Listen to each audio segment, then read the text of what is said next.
This episode of the Busted Wide Open podcast is brought to you by Blueberry. Blueberry offers the best media hosting, accurate listening stats, and their all-new PowerPress Deluxe sites, a no-setup WordPress website for your podcast with all the necessary links to share your show with the world built right in.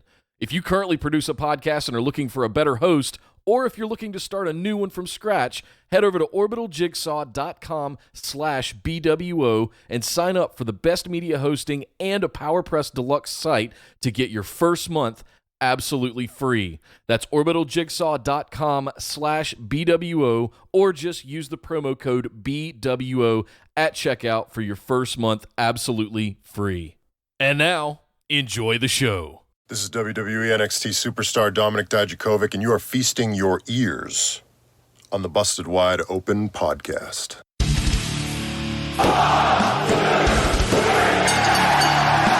You're listening to the Busted Wide Open podcast, dropping the elbow on the hottest topics in sports entertainment and the world of professional wrestling. With your hosts, Nick Howell and Sir Ian Dangerous. Coming to you from the Orbital Jigsaw Network Arena in sunny Southern California.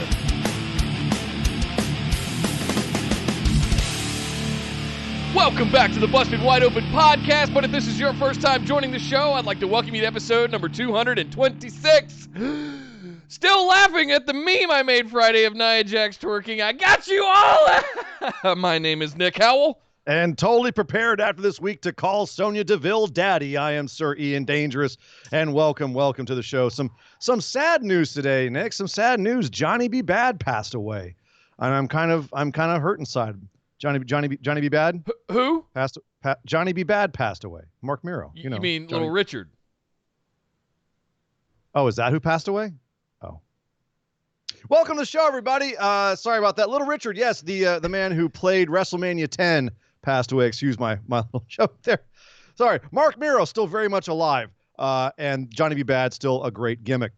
Welcome to the show. We have so much to get to today because we are going home to Money in the Bank, which is tomorrow.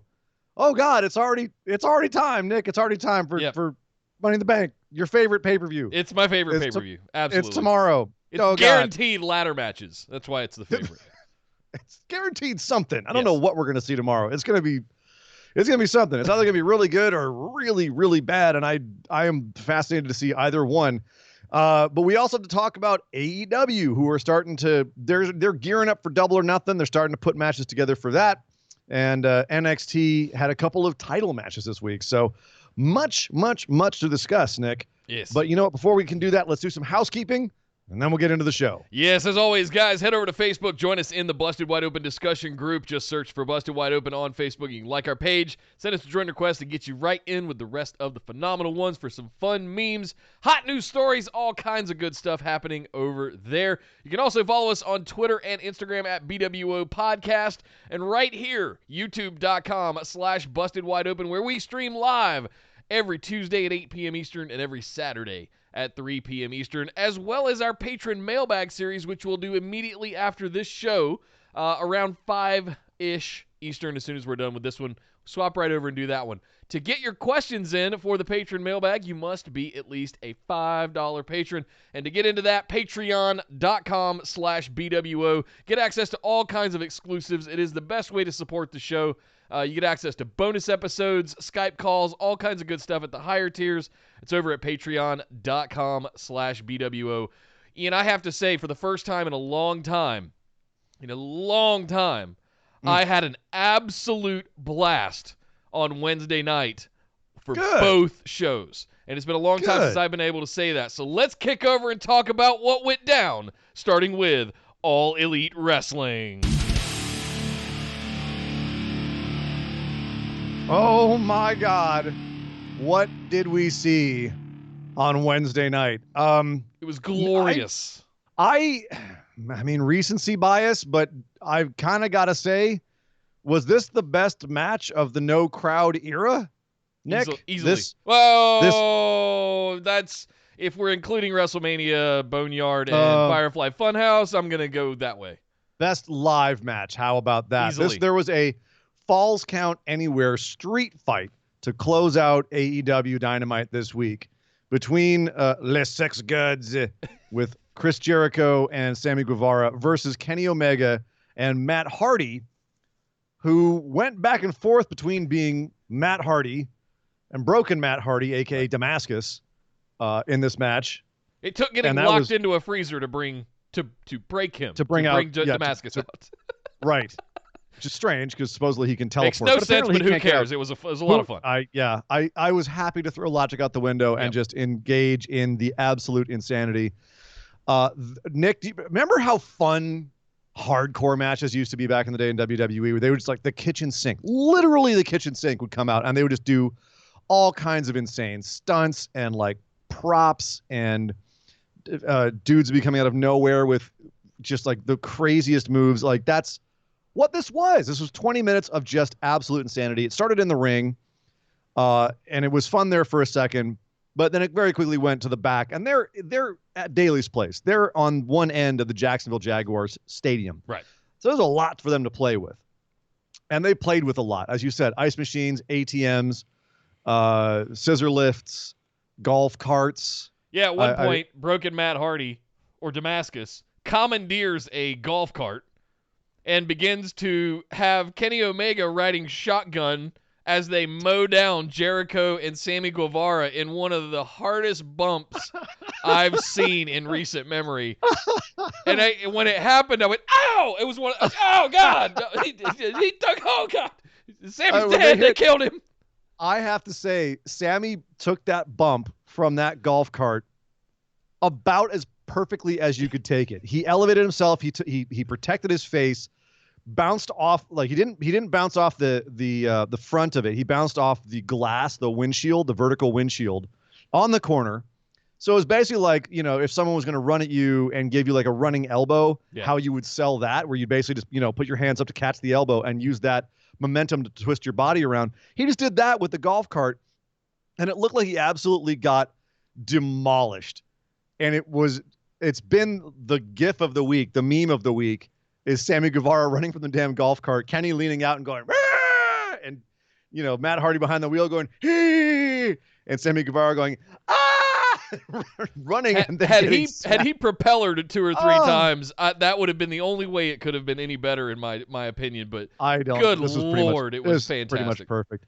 But you also had, lest we like get focused on that, you had Omega doing a moonsault off of a scissor lift, an elevated scissor lift. Jericho or Matt Hardy getting double power bombed. At one point, the ATM was a great gag where Sammy bashes Kenny Omega's head into an ATM. Cash starts coming out, and Sammy starts pocketing the cash. Jericho grabs a traffic cone at one point, turns into the camera with it on his head, and goes like a witch, and then hits Kenny with it. What? Amazing. Absolutely insane. I want to say AEW, in my opinion, overall, I think they finally cracked the code with the no audience thing. We've seen variations of this, having some wrestlers and superstars outside the barricades around the ring, but I have to say, I didn't notice the lack of a crowd in this episode of Dynamite this week. It wasn't as blatantly obvious as it has been in the past. I noticed it a couple of times, but they've been getting more people in there, and because they're now here in Daly's place, they had a lot more staff, or just randoms in the first few rows of the crowd, really spread out. But you got a good noise, you got reactions to moves, and in this, except the air horn, no more air horn, Cody. Oh, Sean Spears with the air horn. That's heel work. That's heel stuff right there. I dug it. I dug it. But it added a little bit of ambiance, and compared to every other product that's out there right now that's still shooting, still filming, it's a welcome change just to get some sort of reaction. But of course, this match worked better in that because we're used to not having a crowd back there during these big scrums, these big chaotic scrums. So this actually worked really well for this, and it was just entertaining AF. And ultimately, Kenny Omega does get powerbombed onto the golf cart and then eats a Judas effect and is pinned by Jericho, which was an interesting way to end the match. And then the Inner Circle poses in front of the football field, all flipping off the camera for the show to go to black. That was a great image. I thought it was. I know, Nick, that I said I had some hesitations about the Inner Circle being goofy with their TikTok videos and whatever, with the bubbly bunch, and that it was making them look like too much fun. But they brought it back around here, looking like they could brawl, like they were vicious, but still like keeping that fun aspect of themselves. I thought this was a great way to kind of put 2 and 2 together. Yes, they can win matches. Yes, they'll beat your ass, but they're going to have fun doing it, and we're going to have fun watching them. Yep. My only critique of this is, thank you for reminding me how much I miss sports by closing on an empty stadium. That's when they came out of the ramp, the entryway into the Jaguar Stadium, and you could see all of that. I get the idea of putting the shot up on the Jumbotron of the logo, but it was a giant empty arena, and I swear, if we don't get football at Labor Day, after losing hockey playoffs, baseball, and now we won't get listen, I'm going to write a very, very angry letter. So to who? I don't know. I haven't figured that out yet. Bud Selig, Santa Claus. Who knows? You know, Santa Claus. Sure. No, Where's my football, Santa? This was fantastic in my opinion. It was just a lot of fun. Didn't miss a beat. Kept going. Never really stalled. From the ring all the way out to the end, basically on the football field. It's just perfect. I absolutely loved this, and it was a fantastic way to close out what had already been a pretty baller show. So excited to talk about the rest of it. Excited to talk about NXT. As I said at the top here, guys, this is one of my most enjoyable Wednesday nights that I've had in a very, very long time. And there were a couple of times I even rewound and watched several things. I think I rewatched that Sammy Guevara golf cart hit bump about 3-4 times. So easily. I've watched it so many times. It's ridiculous. I also watched a couple of times the Lance Archer match. Lance Archer versus QT Marshall as a little get back for last week when he murdered Dustin Rhodes and QT was there trying to throw in the towel. Well, this week Lance Archer had QT, and QT, QT, he tried. He tried, but of course Lance is Lance, and they've done a fantastic job of building up Lance as being a star, frankly, as being a star and as being an unstoppable beast. Monster beast, I guess, is taken. But this was interesting. So you had Jake the Snake also ringside, and you also had Brandi ringside. And before this match, Brandi gave a promo talking about how, oh yeah, Jake, you've said these things to me. You've called me Delilah, and you've called me Cleopatra. You called me Monica. That was nice. I don't appreciate that. You know, my mom always used to say, don't talk about someone like you know them, or they beat your ass or whatever. Basically, the long and the short of it was she was mad at Jake the Snake, and if Jake tried anything, she was going to show him what's what.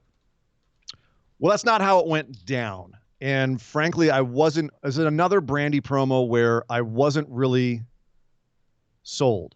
She didn't have a really good punchline at the end. You know what I mean, Nick? Yeah. No, well, listen, this is kind of the version of Brandi I like. I like her having her man's back. The whole crazy shit they were doing with the Nightmare thing before with her and Awesome Kong never really hit first base. And this is, for some reason, I really like Cody. Brandi's been by Cody's side ever since, right? It's been the pair of them as they hit the indies, NWA run, all of that, and leading all the way up to AEW. It's been Cody and Brandi Rhodes as a trick way for him to still be able to say his name is Cody Rhodes. But when they split them off, it never really made sense to me. So her having her man's back and giving the old 1-2 to Jake Roberts, I loved this. I love this as a promo and a video package. I liked it in theory, but the problem was the execution. And that was when we actually got to the match itself, is that we had her there, and at one point, Britt Baker, ringside, hits QT Marshall in the head with a shoe, kind of her new thing, and I dig it. Yeah. And Brandi grabs the shoe and hucks it into the audience.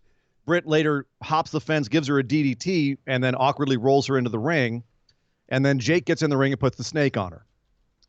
And I'm not going to, here's the thing. They built this up where Brandi's like, if you try anything, I'll take you out. And then she wasn't on the lookout for Britt Baker. Maybe they're starting something there. I wouldn't be mad at that. Or they're just establishing the Brits, evil. Fine. But after all that talk, Jake didn't even have to do anything, and Brandi was just offered up to him. And he honestly, also to Jake's credit, he made this about as uncomfortable as possible without getting like all the way to exploitative or gross. He just made it uncomfortable. I don't know, like straddling and like getting into a planking position over the top of her, like he was going to start humping her. But he did not, did he? He didn't start humping. Yeah, that would have been the line from that. That would have been where I was like, oh, that's too far, Jake. That's too far. It was already he got too right gross. at that point. He got right to that point where you're like, but it wasn't. Throwing the snake on there was That's enough. Dragging the snake over her body was enough. He did not need to mount her. As you said, he planked. I wouldn't call it a full-on mount. The intention was very straddled her. He clear. mounted her like a saddle.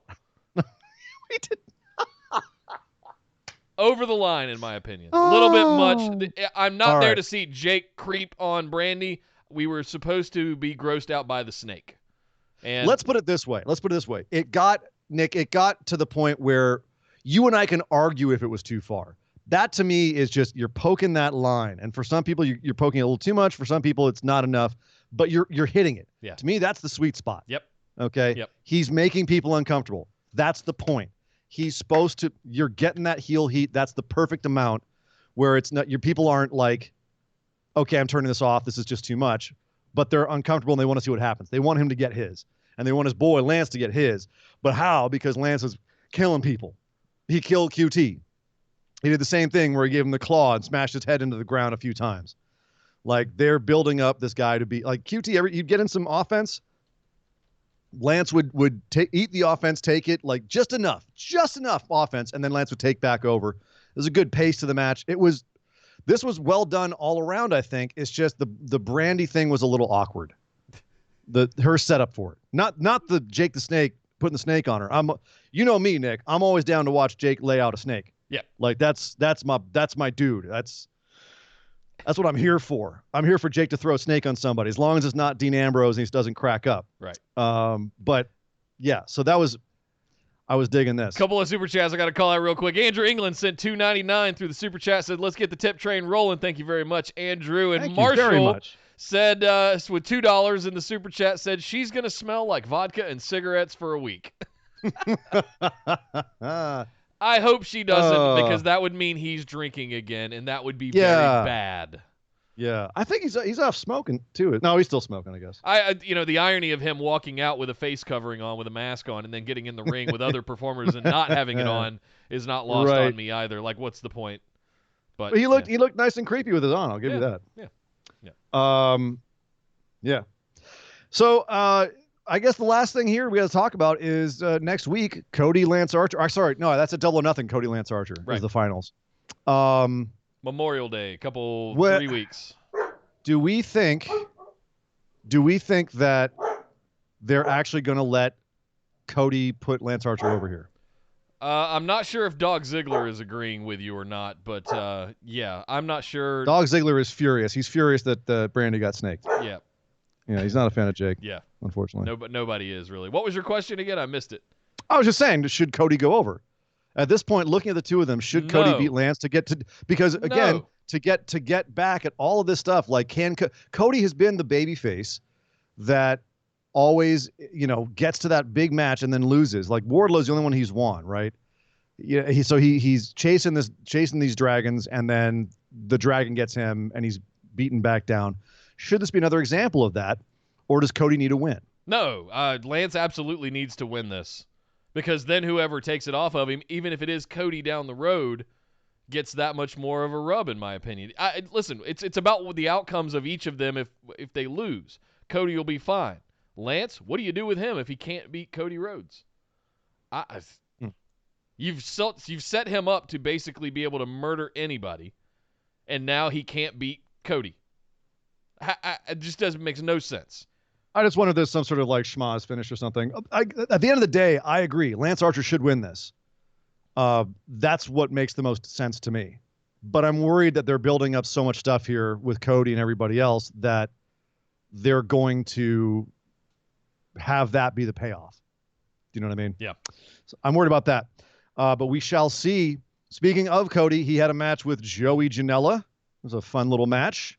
But, yeah, they were putting over the fact that Joey's won a few matches lately. But here he is, prime spot on TV, losing again. And I could see how the perception would be. And the fact that they're trying to dissuade us from that perception, I think speaks volumes. But the perception is becoming Joey's just kind of there. He's like a mid-card dude. He's a lower mid-card. He doesn't win matches. He doesn't win anything. He doesn't really do anything. Is that the feeling you're getting about Joey Janela at this point? I don't know what to feel about Joey Janela is other than, he's a guy that, what's the phrase we've been using recently? He's a good hand. He puts on some good matches. I liked the stuff we saw early on in the Dynamite run with him and Havoc doing hardcore matches and no DQ matches and things like that. And early Moxley stuff would get in Kenny Omega. And I liked that we were leading towards some kind of hardcore atmosphere or division or something like that. And that's what I had hopes for with Joey. But it's more just evolved into him just being a good worker. Yeah. And he is. He is a good worker. This was a fun match. But ultimately, Cody just beats him straight up, gives him the crossroads, and that's that. So, and again, this felt to me like what they would call a momentum match. Yeah. If we were in WWE, it exists just to give Cody a little bit of momentum going forward. Same thing with the Archer and QT match, except they were building actual story. There was more story in that segment than the whole rest of the show. Building up story between, QT had beef because he took out Dustin, and Archer is gunning for Cody, but then they're also kind of like getting at his wife, and then Brandi and Britt Baker had some issues. Like, there was so much story going on there. Here in this match, nothing. We had nothing here. Yeah. So that was a bit of a bummer. Another place on the show, we did have some story get going though. Jon Moxley was back, and he had a match versus Kazarian from SCU. Getting a little singles action from Kazarian. And they were hitting each other. This was I liked this match a lot. If it wasn't for the main event, this might have been my match of the show. Because this was just like this. I felt like these guys were out there on the complete same page, great chemistry, just laying in their shit. And it was fantastic. Yeah. As you'd expect, and the finish was great too, where it just Moxley happened to, be in the right place at the right time, caught Kazarian in a paradigm shift, and that was it. This is one of those situations to me where it had absolutely nothing to do with the match itself. It was all about the setup for what was going to happen afterwards. So we needed to get, we ended up having Dark Order do a run-in after the match to attack Kazarian and Moxley. And then we ended up having Christopher Daniels come in, get involved, and then we ended up having Brody Lee come out and end up beating down Jon Moxley. So for me, all of this was nothing really to do with Moxley.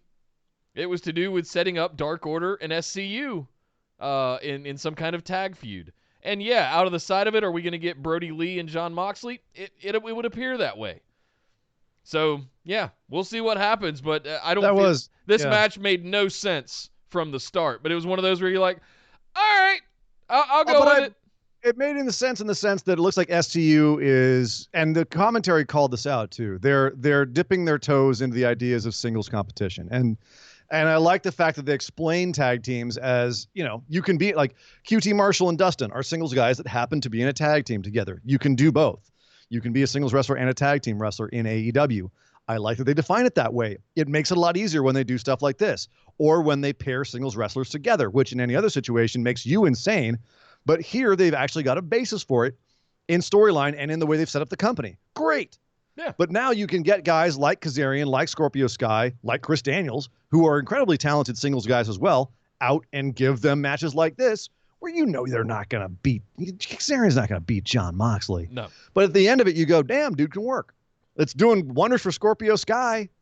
Did wonders for him. Yep. And this might have been a different case if this had been in front of a crowd. Yeah, giving Scorpio Sky that match with Jericho early days of Dynamite, just to the moon, Alice, to the moon. That was huge for him. A couple of super chats I got to call out real quick. Esme, $10 in the super chat, saying the chat's broken. Listen, I think there might be something with the ad thing, so I turned that off completely We'll see if that fixes it. My chat is completely not working over here whatsoever, Yeah, so I can't see any of you guys. It's not something I have control of, guys, but just bear with us. We'll work through it.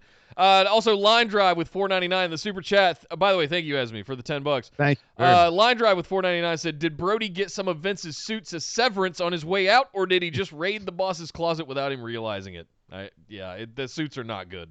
They look like stuff from a 1980s insurance salesman. Maybe that's kind of the point. Maybe that is kind of the point, but it's not gelling yet. Dark Order has not gelled for me yet. I agree with you. And having them be Moxley's next opponents, having Brody Lee be his next opponent that's a questionable decision to me, because what are your outcomes here? Brody doesn't come away with that title.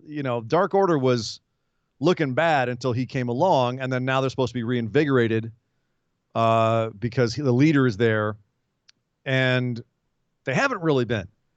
Okay, they're gunning for the biggest guy, great, but now what?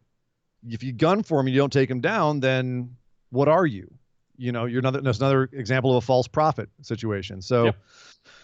Yeah, it's been the whole reason why I've said this entire time, keep the big guy as the final boss. Why is he out here? Why is Brody Lee out here every single week? He should have appeared. He should have come in and murdered somebody and wiped. He should have pulled a Stone Cold and emptied the ring and then just walked out and left, and we never saw him again until it was time for him. And maybe because I don't know what Evil Uno and Stu's deals are. I don't know if they can't be there, but they definitely should be like the first line. Yep. That you have to go through. The generals. They should be powered up more. Yep. If this is a faction that we're supposed to be intimidated by, right now, half these guys can't even stomp guys correctly. Right. So I'm looking at this and saying, right now, like, if they do this, I kind of feel like Brody's got to win the title, but that's really soon to be taking the title off of Moxley. So, yeah, to me, this is a misstep. Big time. This is absolutely a misstep. And the way that they've been doing Dark Orders in general has not exactly clicked. Yeah. I don't feel. I feel like MJF was next in line for this, and I'm a little concerned and confused. MJF, Moxley, you could have run a program with those two guys for 3 months plus before ever getting to an actual title match, just having them cut promos on each other. And it would have been brilliant. Why we're fast-tracking this Dark Order thing all of a sudden when we took 5 months to build up to the Exalted One, but he's here for 3 weeks and he's got a title opportunity after squashing 2 jobbers? That's where it started. I started just... Well, they established that. I mean, they stomped Moxley and they said, we're calling in the bounty that you put on your own head. And Moxley, while being beat up, just going, dude, all you had to do was ask. So, Moxley's here saying, I'll give a title opportunity to anybody. So it's not even, again, they're supposed to be a quote unquote sports company, and that's not very sporting. No. But anyway, so that's an interesting, I'm not entirely on board. We'll see. Yeah. A few more things on AEW. We got to get going here, Nick, because we have a lot of show to go to. Yes. Nyla Rose reestablishing that she is the AEW Women's Champ and a beast. Destroyed poor Kenzie Page. Didn't even let her pin her. She picked her back up and just to cause more damage, because all the women in the women's division were ringside. You had Britt Baker out there, Chris Statlander, Hikaru Shida, everyone who the commentary was calling out as being potentials for challenging Nyla for the championship. Penelope Ford as well. So Nyla out here making an example and saying, come and get me, essentially. And we're having, I believe, a fatal 4-way next week between those 4 women I mentioned, with number 1 contendership ramifications from what I understand. So this is a way to set that up. We had a little spot with Chris Statlander off as well, ringside, that was interesting, and I kind of went, that Shida has had her opportunity somewhat. Not really, though. Statlander's the only one that had her opportunity against Nyla. I feel like Statlander might be getting another one. You think? Yep. I think they botched the first one. They absolutely did. I think Shida has been given a very strong push. They even did a little video package about all the different contenders. Yep. Penelope Ford. Like, there's a few different ones I could see it being. I mean, Brandi's gone back to Cody. Britt Baker is full heel Dr. dentist again, doing her thing. She's not that. Those two are out for me. So now it really comes down to who's going to be the face to go against the monster Nyla Rose, and it's either going to be Shida or Statlander. To me, that's it. But I think there's more to do with Statlander, frankly, and it's a shame because I love Hikaru Shida and her in, but I don't get her thing. Okay. Like it's badass Japanese wrestler. What do you need? Sure. Better than sort of alien weird chick. I don't know. I'm not sold on Statlander either. Yeah. All right, MJF is back. He cut a promo in front of a green screen, sitting on a chair, saying that he's ready to come back and reclaim his throne. He says as he stands up, and they replace behind him with a throne. He'll be back in action next week, and he's also going to be facing Jungle Boy at Double or Nothing. That was also announced. Interesting. Wonder if that's a long time. I like the fact that that's kind of like a long-term feud they're building in AEW, where like the two youngest kind of big stars, that are not named Sammy Guevara, have kind of like an ongoing beef. Like they just don't like each other, and they always put on good matches. So I'm down for that. Yep. Sean Spears had a little promo. He's still mad at Cody. I'm wondering what their long-term thing is here. Like, is Sean just around, and so we're giving him something to do because we need to fill time? Or is there a plan with Sean Spears here? Why is he still sniping at Cody? Why is this still a thing? What's our long-term plan? This one, though. I liked that he was taking digs here, right? I liked that he was going, you know what the difference is, Cody, is that you had the towel. You could have saved your brother, but you didn't. And I'm sitting here going, he's making a lot of sense here. Yeah. So maybe we're not done with Cody and Sean Spears. Maybe Lance Archer does murder Cody in the final at Double or Nothing to win the TNT Championship, and then we go back to a program with Sean Spears with the chairman and Cody. So I wouldn't be mad at that. I actually think that could work out really well. And meanwhile, while Cody is getting finished with Lance Archer and going through this tournament, you've got Sean just taking pot shots, squirting sirens, being a dick. But at some point, Sean has to win. Agreed. He has to win. All right. So while meanwhile, Taz is interviewing Darby Allin, who is beside himself after losing to Cody again. Oh, poor troubled Darby Allin. He's so angry. Troubled He's so and dejected so much, and moody. So much angst. And he won't answer Taz's question. So Taz says, "Look, dude, you got some holes in your game. Let me train you. I can help you fix them." And Darby just storms off in a huff. How dare you? Yeah. Taz with Darby Allin, though, you have my damn attention. Yup. If you put Taz with Darby and say Taz is managing him, he's fixing the holes in his game, and then you go give Darby a push because he's got Taz helping him now, that's a ticket I'll buy. Yep.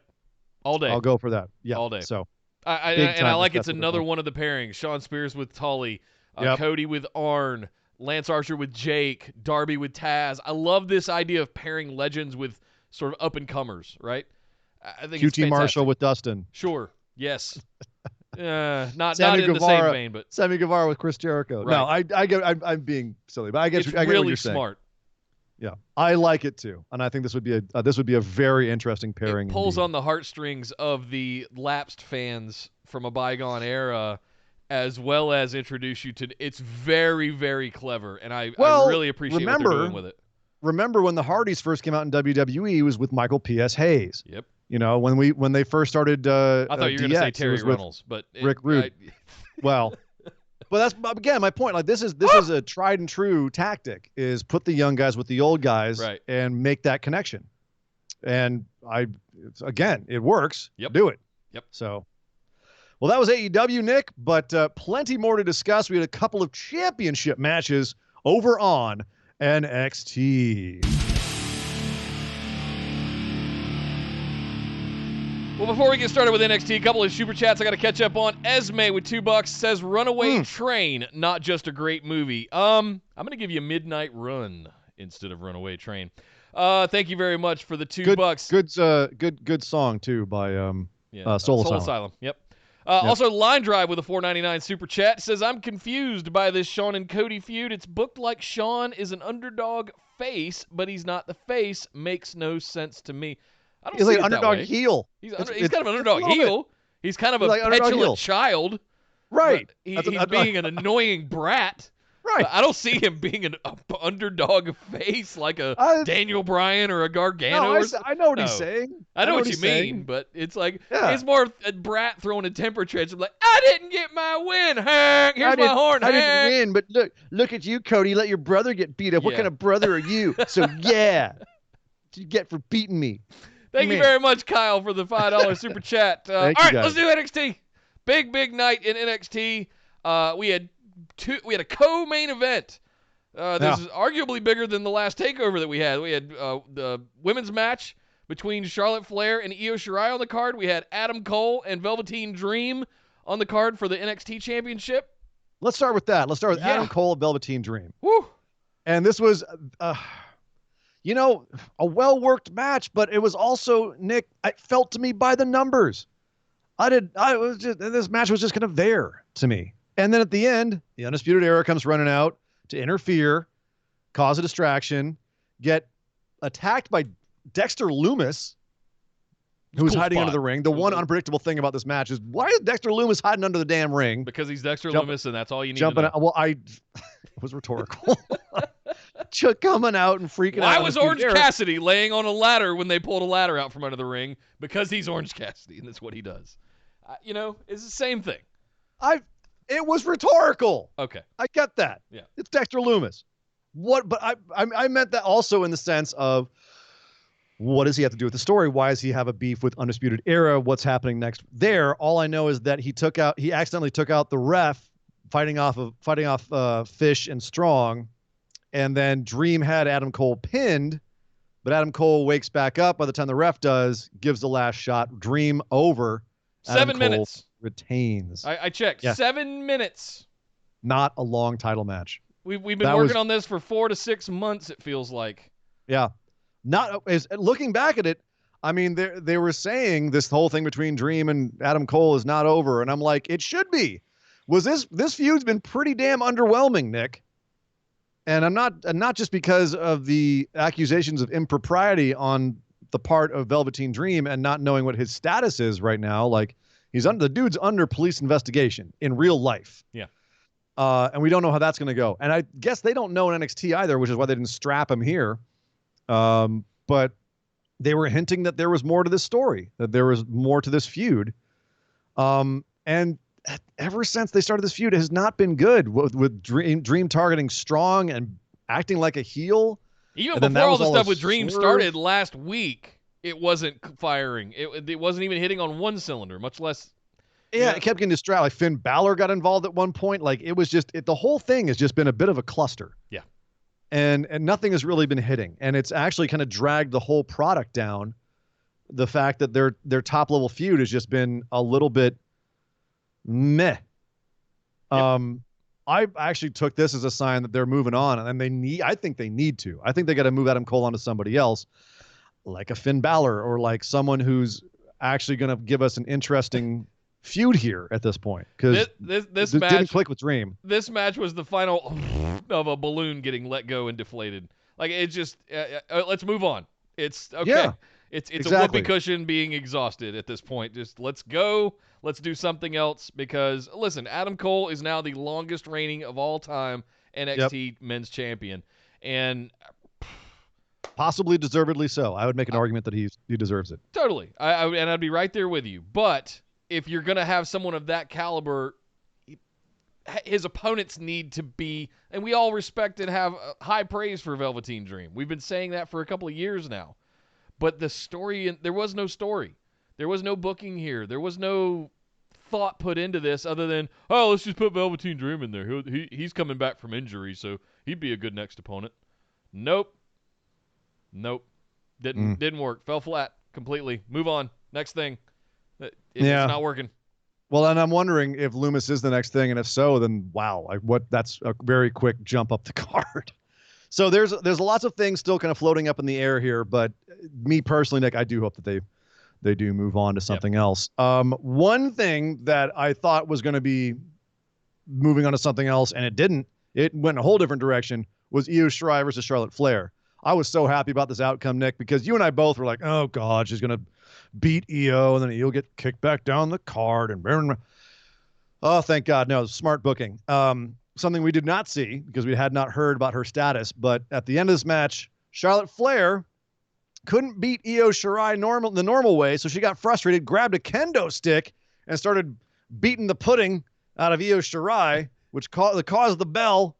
And then as she continued to beat Io pillar to post, out came Rhea Ripley. Rhea Ripley returning. We didn't know she was able to get out of Australia. She's returned. She's back. And she went for Charlotte Flair and reignited that feud, chased off Charlotte. And at the end, we saw Rhea and Io both storming out together. Io screaming at Rhea and Rhea telling her to shut up. And then they end up getting into a brawl out back. So, wow. All right. So where Rhea is back. We said Rhea's the one that's taking the title off of Charlotte. She's already back in the picture again. Io Shirai is also in the picture, and they kept her looking strong. Mwah. Good job. Fantastic. Where are we going now? Now things just got interesting. Did this whole idea of Charlotte having this long reign in NXT just get the kibosh, and now maybe there's some different plans? I don't know, but I want to make sure that we highlight how good the work was in the Charlotte Io match. We've been waiting to see that for a long time. The promo that they've been giving us is that Io Shirai solely came to NXT to face down Charlotte Flair, and man, it delivered. Man, it delivered. That is exactly what I wanted it to be, and it left enough room. Here's the thing with those two. The ceiling is so high for both of them that you never know just how much more they can give, how much more they could put in. You could probably have them both in a 60-minute match going all the way, and they'd probably still have gas in the tank. Like, the fact that we got what we got this week. Oh, they were barely caught a sweat on this one. Oh, yeah. And they end it with the kendo stick and Rhea interference and run outside and all of that stuff. Like, I am so excited about this. The thing I fear is that we're going to start jumping into triple threat territory already. I want to see more Io. I want to see some 50-50 booking. I want to see some more title matches between her and Io Shirai. Like, take time. Build this. Find a way to build a story around it, because these are arguably the two best women in the world. But see, I think this gives them a lot more options. Because instead of having Charlotte comes in, Charlotte beats somebody. Charlotte comes in, Charlotte beats somebody. Now you can get some more interesting possibilities. Sure. Right? Have her come in to beat other people, and Io and Rhea are standing around having their own fight, distracting Charlotte, you know? Exactly. You can have all kinds of things happen. Have her lose a non-title match because of the distraction. You can do everything. You can do tons. You can do a lot. This opens it up a lot more. Yeah. And it's a lot, I think, better of a concept than just Charlotte going down the NXT roster, beating everybody, which check. Yeah, which at a certain point, that's not really good for the NXT roster. No. Like, that's fine if she's making them look good, like, I guess, but that's all that is doing is just making her a bigger monster to beat when Rhea comes back. We already know she's a monster. She already beat Rhea. So it's Charlotte. So this is a much better way of doing it. So I'm glad they decided to go this way with it. Yep. Nick, we got to talk about the big debut that happened this week. Another very viral video that came out this week. The debut of Karrion Kross. I still can't get over that name, but it'll grow on me, I suppose. And Scarlett, we had the old NXT entrance special get thrown on him. Something about NXT, man, they know how to do entrances, Nick. They know how to do goddamn entrances. Holy crap. Was this the best entrance of all time? No. It was really damn good, though. Very theatrical, very moody, black and white imagery. And Scarlett appears on stage. Everything's smoke coming from everywhere. This blurry image of a bird coming at you, and as it connects with her, their music starts. Was it a bat? It was a bat. It's even better. Dark and spooky, ominous, and then Karrion Kross comes out and stands in front of her, and he just looks like a absolute just brick house. And then she comes down to the ring, and which an interesting choice, lip syncing their song, which was it was cool music, but it was weird to have her lip syncing it. Very much over enunciating it, but all right. Gets in the ring. He gets in the ring. As he gets in the ring, the lights all go crazy, and there's just mist and scary imagery and music, and he's making scary faces, and she's being hot, and it's just it screams big deal. They put the mark on this dude. Yep. The only thing as I was watching this, Nick, I'm like, this is great. This is a great entrance. They're never going to be able to keep this consistent. No. They're not going to be able to do this every time. There's just too much fog effects. Like, there was still fog in the ring when they started the match. The match, he says, quotations. But yeah, how do you keep this up? And because they don't, on main roster, they can't. They don't have the production to do this. Well, here's the thing. I think this is more akin. They should have saved this, number one. This could have been the alternative equivalent akin to like a Demon Balor entrance. I feel like there's something. We know nothing about what Kross's character is going to be other than the swampy metal version of bats and fog and all of that version. It's it's like apocalyptic stuff, Sure. It's a little Mad Max. It's kind of the all vibe. 4 horsemen of the apocalypse rolled into one. Only we can't say 4 horsemen because we've already used that on like 5 different teams and women. I feel like this should have been kept special as an entrance, and maybe the first pay-per-view they're in or the first takeover they're in. You amp this up a little bit. Right. Yes. They could definitely get bigger. Yeah. They could make this bigger. But I agree. They're gonna have to tone it down for TV. Like you can't spend 20 minutes getting them to the ring for a match every week. And especially poor Leon Ruff. I don't know if he was hiding under all of the mist that was in the ring, but like they cut back and he's just kind of like standing there like, can we have the match now? Yeah. Kyle with the super chat, $10. I was Nick taking. Oh, I see what you're saying. Every now and then in the Discord, I like to take selfie pictures of myself reacting to something because there's no words. It's just. So Kyle says, I was Nick taking pictures of himself in Discord, in shock on Discord with Karrion Kross. I need Loomis and Kross injected in my veins yesterday. Also, can't wait for the crowd to chant and mosh to Fall and Pray. Yeah. Fall and Pray that's a t-shirt. They're going to sell so much merch. There's a few things. I mean, you can see why Kross wanted to come to WWE so bad. They obviously put the mark on him. It's got to be disheartening if you're in the back and you've been working there for a few years and this dude just comes in and gets this. But at the same time, like, obviously they know what they've got with him. Oh yeah. I love the lights come up. The smoke is like falling off the ring still, and there's tiny little Leon Ruff in the corner. That's what I'm saying. Yeah. Oh, like, shit. Hey man. Hey man. Hi. We cool? You got. That was a hell of an entrance, man. Yeah. Wanna do a little wrestling, little grappling? Wanna lock up real quick? Maybe like, a drop toe hold or run the ropes? No? Yeah? No? Oh God! Gave him an apocalypse Cyto suplex. Oh, I gave him another one. Oh God, he's broken it. Oh God, he's got him in the whatever it's called, the cross lock. What's his finishing move? What's his unbelievable. Just murders poor Leon Ruff and then stands up and he acts all scary again. Oh yeah, great debut. Yep. The question is, holy crap, this is the guy that's gunning for Ciampa? How do you have Ciampa beat this guy? You don't. You don't. And then what? I don't know. I mean, Jesus Christ, how does this guy not end up being your champ in the next 6 months with this kind of debut? He does. Right? So, but that's not the only person looking for championship gold. We do have the Cruiserweight tournament going on still. This week we had Kushida and Jake Atlas, with Kushida picking up the win and Akira Tozawa beating Jack Gallagher. I thought this was all fairly predictable, seeing as we're definitely heading towards a couple of different interesting finishes because of the way the round robin works with this number of guys, with 4 guys. We've got Group A, where next week you've got Tozawa and Phantasma having a match. Phantasma and Tozawa each need to win. If Tozawa wins, he goes through. He's going through to the finals. If Phantasma wins, he takes the block unless we also have Swerve Scott versus Jack Gallagher. And if Swerve wins over Jack Gallagher, then Phantasma can't win because Swerve holds the tiebreaker over Phantasma. Right. So based on how those 2 matches go down, if Tozawa wins, he wins. That's it. It's over. But if Phantasma wins, then we have to look at the outcome of Swerve and Gallagher to figure out who goes through. Gallagher, I think, mathematically is eliminated.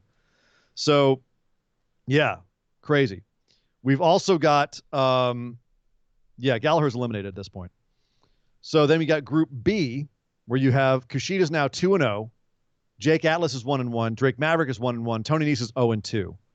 So Tony Nese is out. But you have the possibility of a 3-way tie in Group B, where if Drake Maverick beats Kushida and Atlas beats Tony Nese, then Maverick holds a tiebreaker over Kushida, but Atlas holds a tiebreaker over Drake Maverick. Kushida holds a tiebreaker over Jake Atlas, but not Drake Maverick. It's a round the world tie. Can you That's see an interesting me doing situation. the calculus like Zach Galifianakis? Yeah. Listen, I've got Swerve Scott and Kushida here. I think Kushida's going to win it all. You got Swerve Scott and Kushida. Yep. I think Kushida's going to win it all.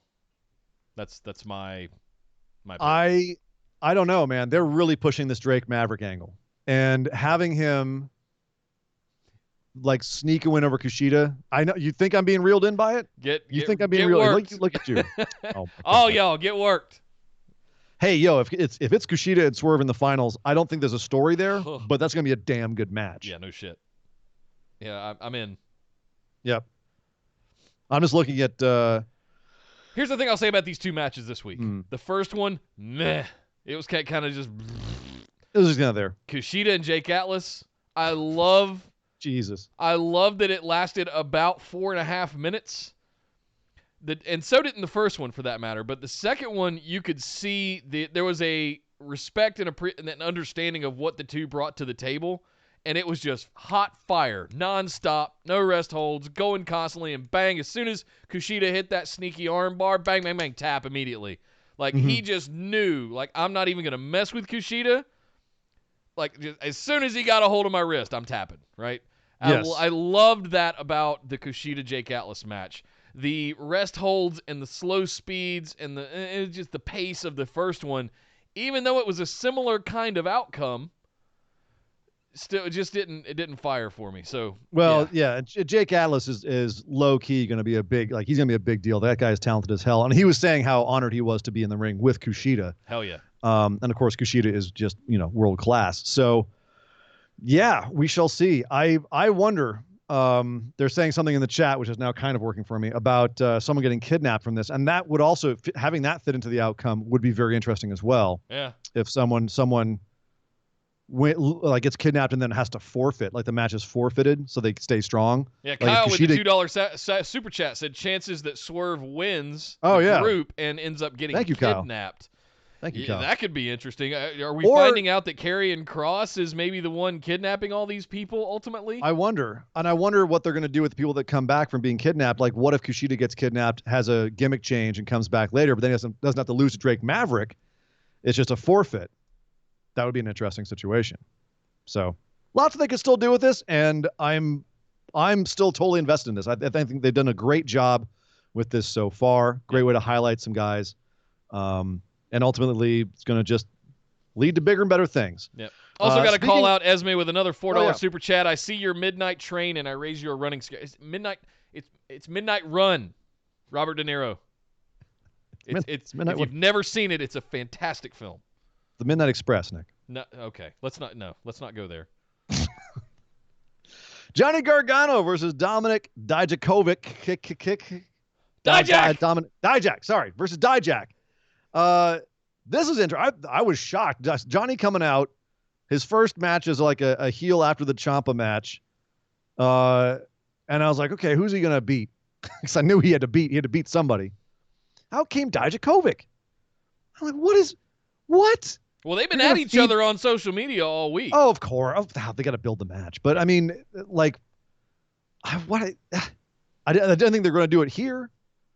I was shocked. I was like, oh, you're going to have Dijak lose to Johnny Gargano? And you know what, Nick? They made it make sense. Yep. I think they actually protected the big man with this one. They did. The whole turnbuckle thing was absolutely genius. I was trying to think of how he's going to disable Dijak and his size, and it was kind of perfect. Yeah, and I love the way that you couldn't have Johnny lose here on the turn, and it was a weird way to have Dijak. Dijak hasn't won since it's not been a while. It's one of the Keith Lee matches things. It's been a while. Yeah, it's February maybe. I don't know, but yeah, both but of these guys had to win. It also made Dijak look like, on any given day he could win. Johnny's just that, he's got the turnbuckle padding coming off. He's got his wife ringside distracting him. Like, he's going to do every dirty trick in the book to beat you. So it was not a clean win. And in that sense, I thought that it protected Dijak, and it's fine. It established that Johnny's a shithead heel now. Great. That was the point. Still not totally sold on it. I feel like it lost something with kind of how his character flip-flopped in the last couple of years. And I don't know. I haven't bought into heel Johnny again yet. It just hasn't worked for me. But yeah. If he goes on a series of these kind of little chicken shit, barely pulls it off victories because of random things, not actually winning, I think that's going to be better for the person that does actually finally beat him. And it'll cement him as that sort of dick heel and always finding a way to... It's kind of what... who made that really popular was The Miz on his big Intercontinental run. The Miz would always find ways to do that. That's what I'm reminded of when I think of Gargano in this role, is that he's going to be mouthy. He's going to have a lot to say. He's barely going to pull off a whole string of victories. But then when somebody finally beats him, it's going to be that much better. And again, that's Ric Flair. That's Taylor's old as time. That's like the shitty heel who runs his mouth, and you just want it was the first one that came to lose. Mind. Yeah, sure, of course, yeah, recency. But again, this match, like, I still had some nitpicks with it. Like, Johnny Gargano's kicking out a lot of stuff still. Like, we know he's still resilient Johnny, but should he be resilient Johnny as shit heel guy? Like, I know Adam Cole kicks out of freaking everything too, as a heel champ. So I don't know. It just. I was fine with this. Yeah. Giving 3-4 more of these barely getting the win over kind of victories, and then let somebody go in and just annihilate him. I feel like Dijak could, like, they protected him, but a guy like him should be made to look like an absolute powerhouse, strong guy. And I guess there wasn't enough of his big power moves in here that landed on Johnny. Do you know what I mean? Yep. Or the ones that did should have just taken him out a lot more. Yeah, he never did get the feast your eyes off. Trying to avoid. Of course. So I mean, there's more here. I think we'll see more of this. Yeah, we'll see. Yeah. We were certainly going to see more of Finn Balor, because he came out to the Prince. He came out to the podium to say that whoever attacked him, doesn't know who it is, started using some wrestling terminology. He said, I know how it works. You take your shot at the top guy, so you think you're going to get a push, but I'm letting you know right now, if you want to come for me, it's not going to be a push. It's going to be a squash. And interesting, kind of breaking the fourth wall a little bit there, acting like he just doesn't give a crap anymore. Like, usually I only have a problem with the suits in the front office. Now I got a problem with somebody else. Interesting little take here. Yeah. On Finn Balor. And I thought that was going to be it, but no. Cameron Grimes had a match against Denzel Dejournette, the enhancement talent of the season, losing everybody all over the place. But here he got stomped by Cameron Grimes in about 45 seconds. Yep. And then Cameron Grimes got on the mic to just run his mouth. And my God, is he a good heel on the mic? Oh God, he's annoying. Wonderfully so. Yep.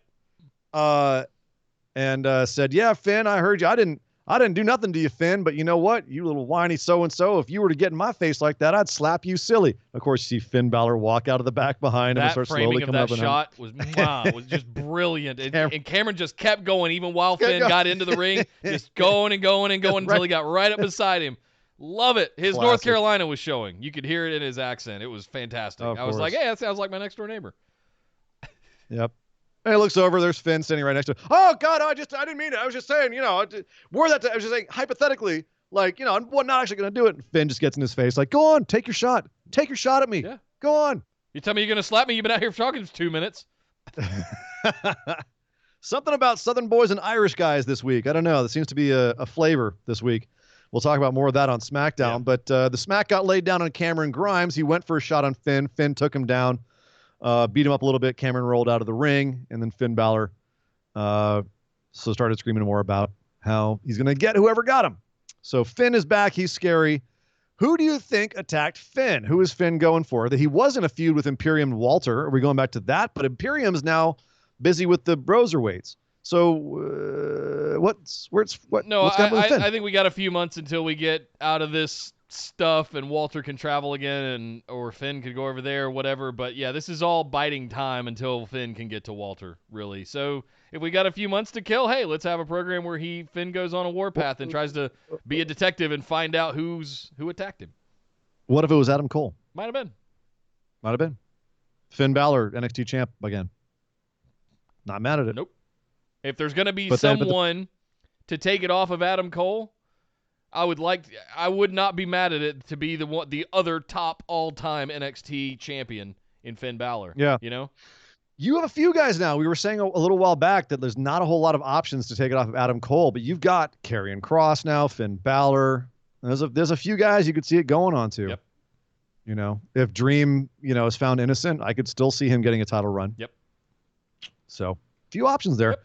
A couple more quick things. Chelsea Green had a match with Xia Li. Not the prettiest match in the world, but she won with Aaliyah's help. And Leah and Robert Stone having a little tete-a-tete at a certain point there, possibly adding to the Robert Stone brand. Think that'd be a good fit there. What about Vanessa Bourne? Where'd she go? What's happening, Nick? What did you make of all this? Listen. Or did you make anything? I didn't really make anything of it other than the fact of Robert Stone coming out and helping Aaliyah up off the floor, and I'm going, is the Robert Stone brand going to expand? Because there's not a lot happening with Chelsea Green. She's gotten like that one win, and that was it. So, I mean, I like the Robert Stone brand idea, but they're not really building anything with Chelsea Green to make it really, give it some kind of oomph. Now, if he starts to expand and recruit other superstars, much in the same vein as Zelina Vega is recruiting other people, I'm sitting here going, okay. Mm-hmm. Yeah, okay. That's what I'm thinking. Yep. That is definitely what I'm thinking. Next week, we've got Imperium versus Thatcher and Riddle, which is, Nick, there's something I was thinking about here, and they haven't said anything about it yet. They haven't sold it at all. But there is a built-in plot here, and I wonder if they're going to go for it. They brought in Thatcher as being, this angry, scary guy, goes well with Riddle. Good substitution for Pete Dunne. But Pete Dunne is still the original Broserweight, Stallion Pete. And here's the thing.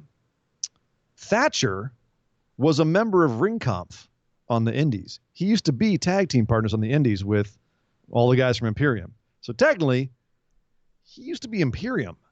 So do they bring that up at any point? Snake in the grass? That's what I'm wondering, Yep. Nick. That's what I'm wondering. I wouldn't be. That would be a cool twist. Finn Balor and Timothy Thatcher? As a way to get to Walter? Not bad. Just saying.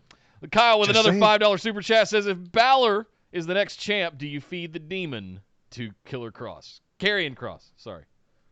No. Absolutely not. Do not. No. Don't. Those two. No. It needs to be WrestleMania worthy for a year plus from now before those two Demon versus Karrion super entrances meet. Super. The new Undertaker entrances. Right. Yeah. Remember when we were I don't predicting think- Demon versus Yeah. Fiend at WrestleMania as a main event at WrestleMania? A long time ago when we were first seeing New Bray and Fiend show up. That's what I think about what you just And asked. yet, what happened? What happened? Fiend murdered Finn, and Finn now has to go back down to NXT and be the prince.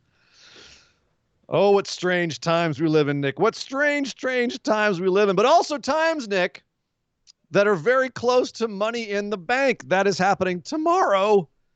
So that means we've got a lot to discuss. Yep. We've got to get to it right now, Nick. So let's head over and discuss Friday Night SmackDown.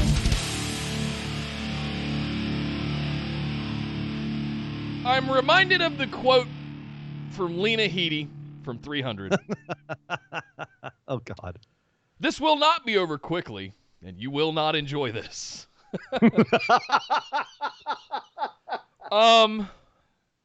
I don't. I have one bright spot that I want to talk about when it comes to SmackDown. The rest of it is basically hot garbage. I had a few good spots. Maybe 2. Yeah, like 2. It was there's like I could think of a third one, but yeah, it was a lot of. It's a WWE go home show, and sometimes they get lazy with their booking on those. Yeah, let's just have all the matches we're gonna have on Sunday. Just put them all on SmackDown. Wait, pretty much. What? Why? What are you doing? No. They're building momentum for Sunday, and yeah, come on. Lazy booking was the problem with more than half of this show. Just lazy booking, obvious outcomes. But we also had a couple of bright spots, as you say. So let's start with Bray Wyatt. He and Braun Strowman finally came face to face. Braun got in the ring and called him out, saying, "Bray, come on, if you want to do this, let's talk face to face." And out came Mr. Rogers, Bray Wyatt, in his little sweater, immediately sweating under the lights. Right. I can't blame him. I was getting hot looking at him. Not like that. Pause. But Bray essentially said, "Braun, I just want to help you, dude. Why don't you come back home? I just need, if you're here, look, I got your black sheep mask still.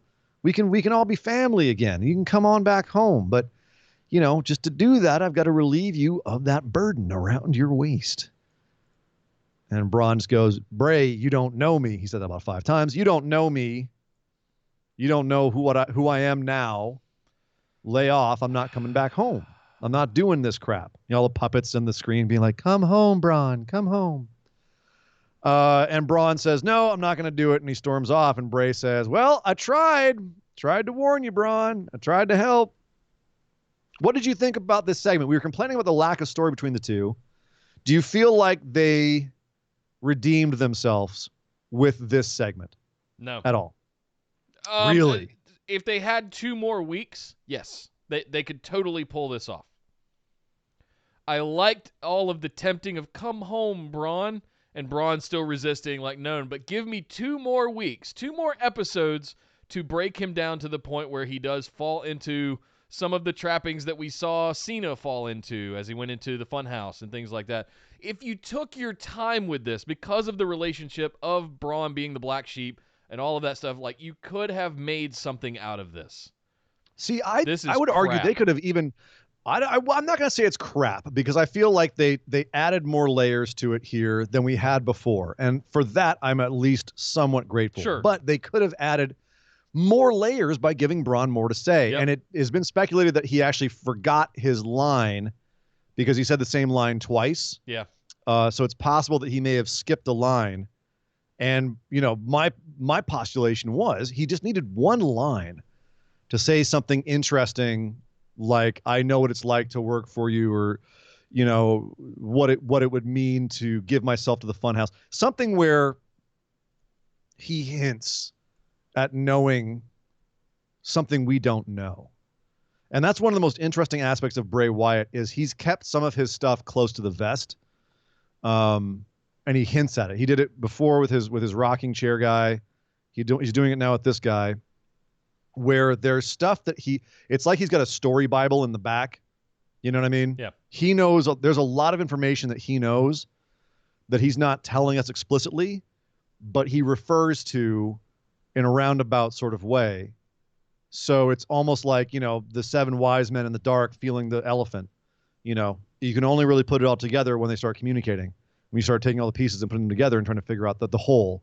There's something under there that he is referring to, but he needs to have the other people he's with on the same page so they can also obliquely refer to it, especially if, like Braun, he might know what that is. I think he was trying to the cue bigger him. Picture is. In typical theater fashion, he was trying to get him to say Quite to possibly. get these hands. Because Bray was saying things like, "Don't you want to get?" Well, that was part of the joke was that Bray was playing with him. He's toying with Braun. It's like, I think know he was what you want pulling to a say. full theater move, trying to remind him of his line. No, I don't. No. Okay. No. Because Braun responded, I think, to that the way, like in a scripted way, where he said, "Bray, you're not going to get me to say get these hands just because you keep saying that. Like, you can't manipulate me. You can't. You don't know what I'm going to say, what I want to do." And Bray, in reverse, was trying to say, look, see, I know you. You've become this other person who loves saying catchphrases and shit.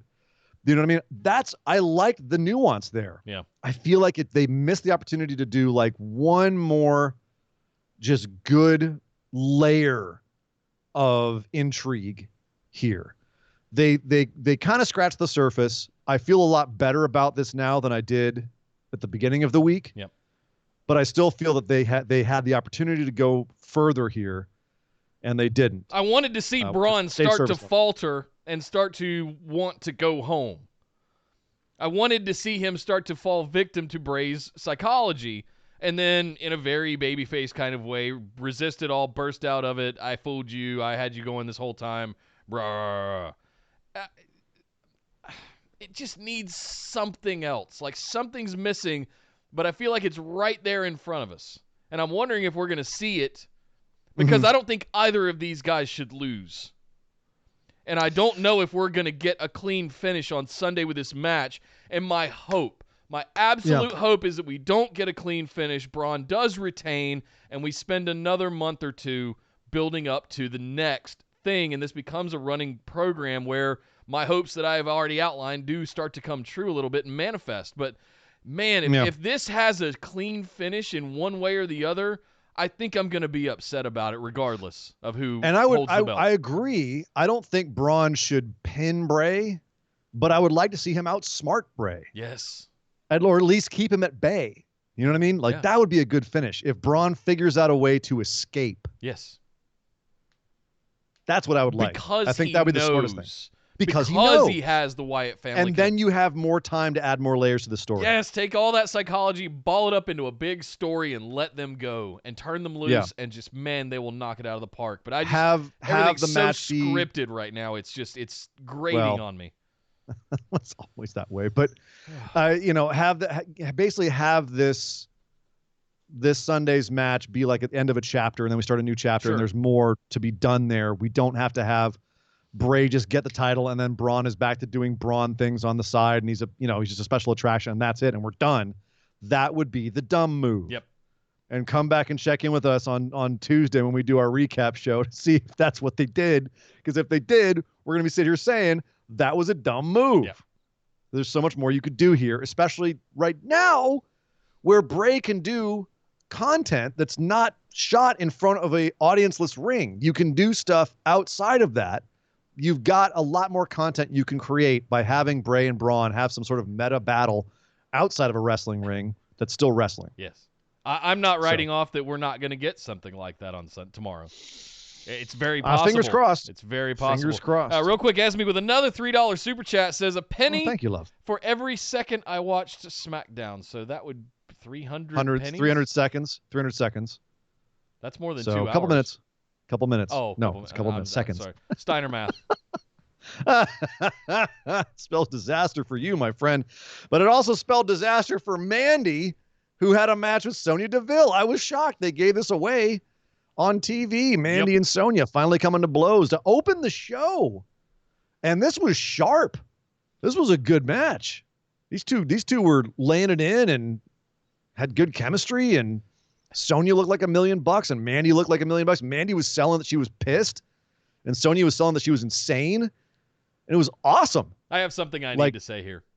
I want to know which one of you are moles. What? Patrons, what? $10 patrons. I'm going to find you. I why? want to know which one of you heard the first edition of Nick Booking last year. For crying out loud. When I booked a Mandy and Sonya battle feud like this. I want to know. This makes it kind of writes itself, Nick. Before you get on your I want to know who the mole is. It writes itself, but here's the thing. I'm more impressed by the fact that because it writes itself, and obviously the tag teams break up, they did a really great job of establishing the animosity between the two, but not only on TV, but also on social media. They've been doing a great job of it. The pace of this match was great. The intensity of this match was great. The pre-match stuff where Mandy just went for Sonya as Sonya was putting up her hair. This was all fantastic. And even the finishing sequence where Sonya sneaks out a pin on Mandy, and Mandy's beside, the moment where she had her in the in the body scissors, and she was just torturing Mandy and Pulling ripping her off her eyelashes eyelashes, out. Yeah. Oh yeah. Brilliant. torturing her and saying, "I'm enjoying this." There was so much to like in this match. Yeah. It was stiff. It felt like a blood feud. It felt like yeah. all bets are off. There was taunting. There was verbal activity happening. Like, we are seeing, first of all, Sonya, I think she raided Matt Hardy's closet. She came out in like that same kind of cloak thing that he always wears.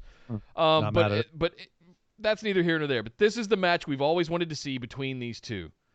And I thought it was absolutely fantastic. The fact that they gave it away on the pay-per-view leads me to believe that we're going to see some more shenaniganry on Sunday, tomorrow. I don't know if we're going to see them on Sunday. I think I'm surprised, especially given some of the matches that are on Sunday's show, which we'll get to in a second. I'm shocked they didn't have this on Sunday. Totally. And I was a little surprised at first that they had Sonya win pretty clean. Yeah. Like about as clean as you get. But then I realized that it was kind of a surprise thing. Like, it definitely felt like a there but for the grace of God, like could have gone either way. It's a competitive feud. And I think that's smart.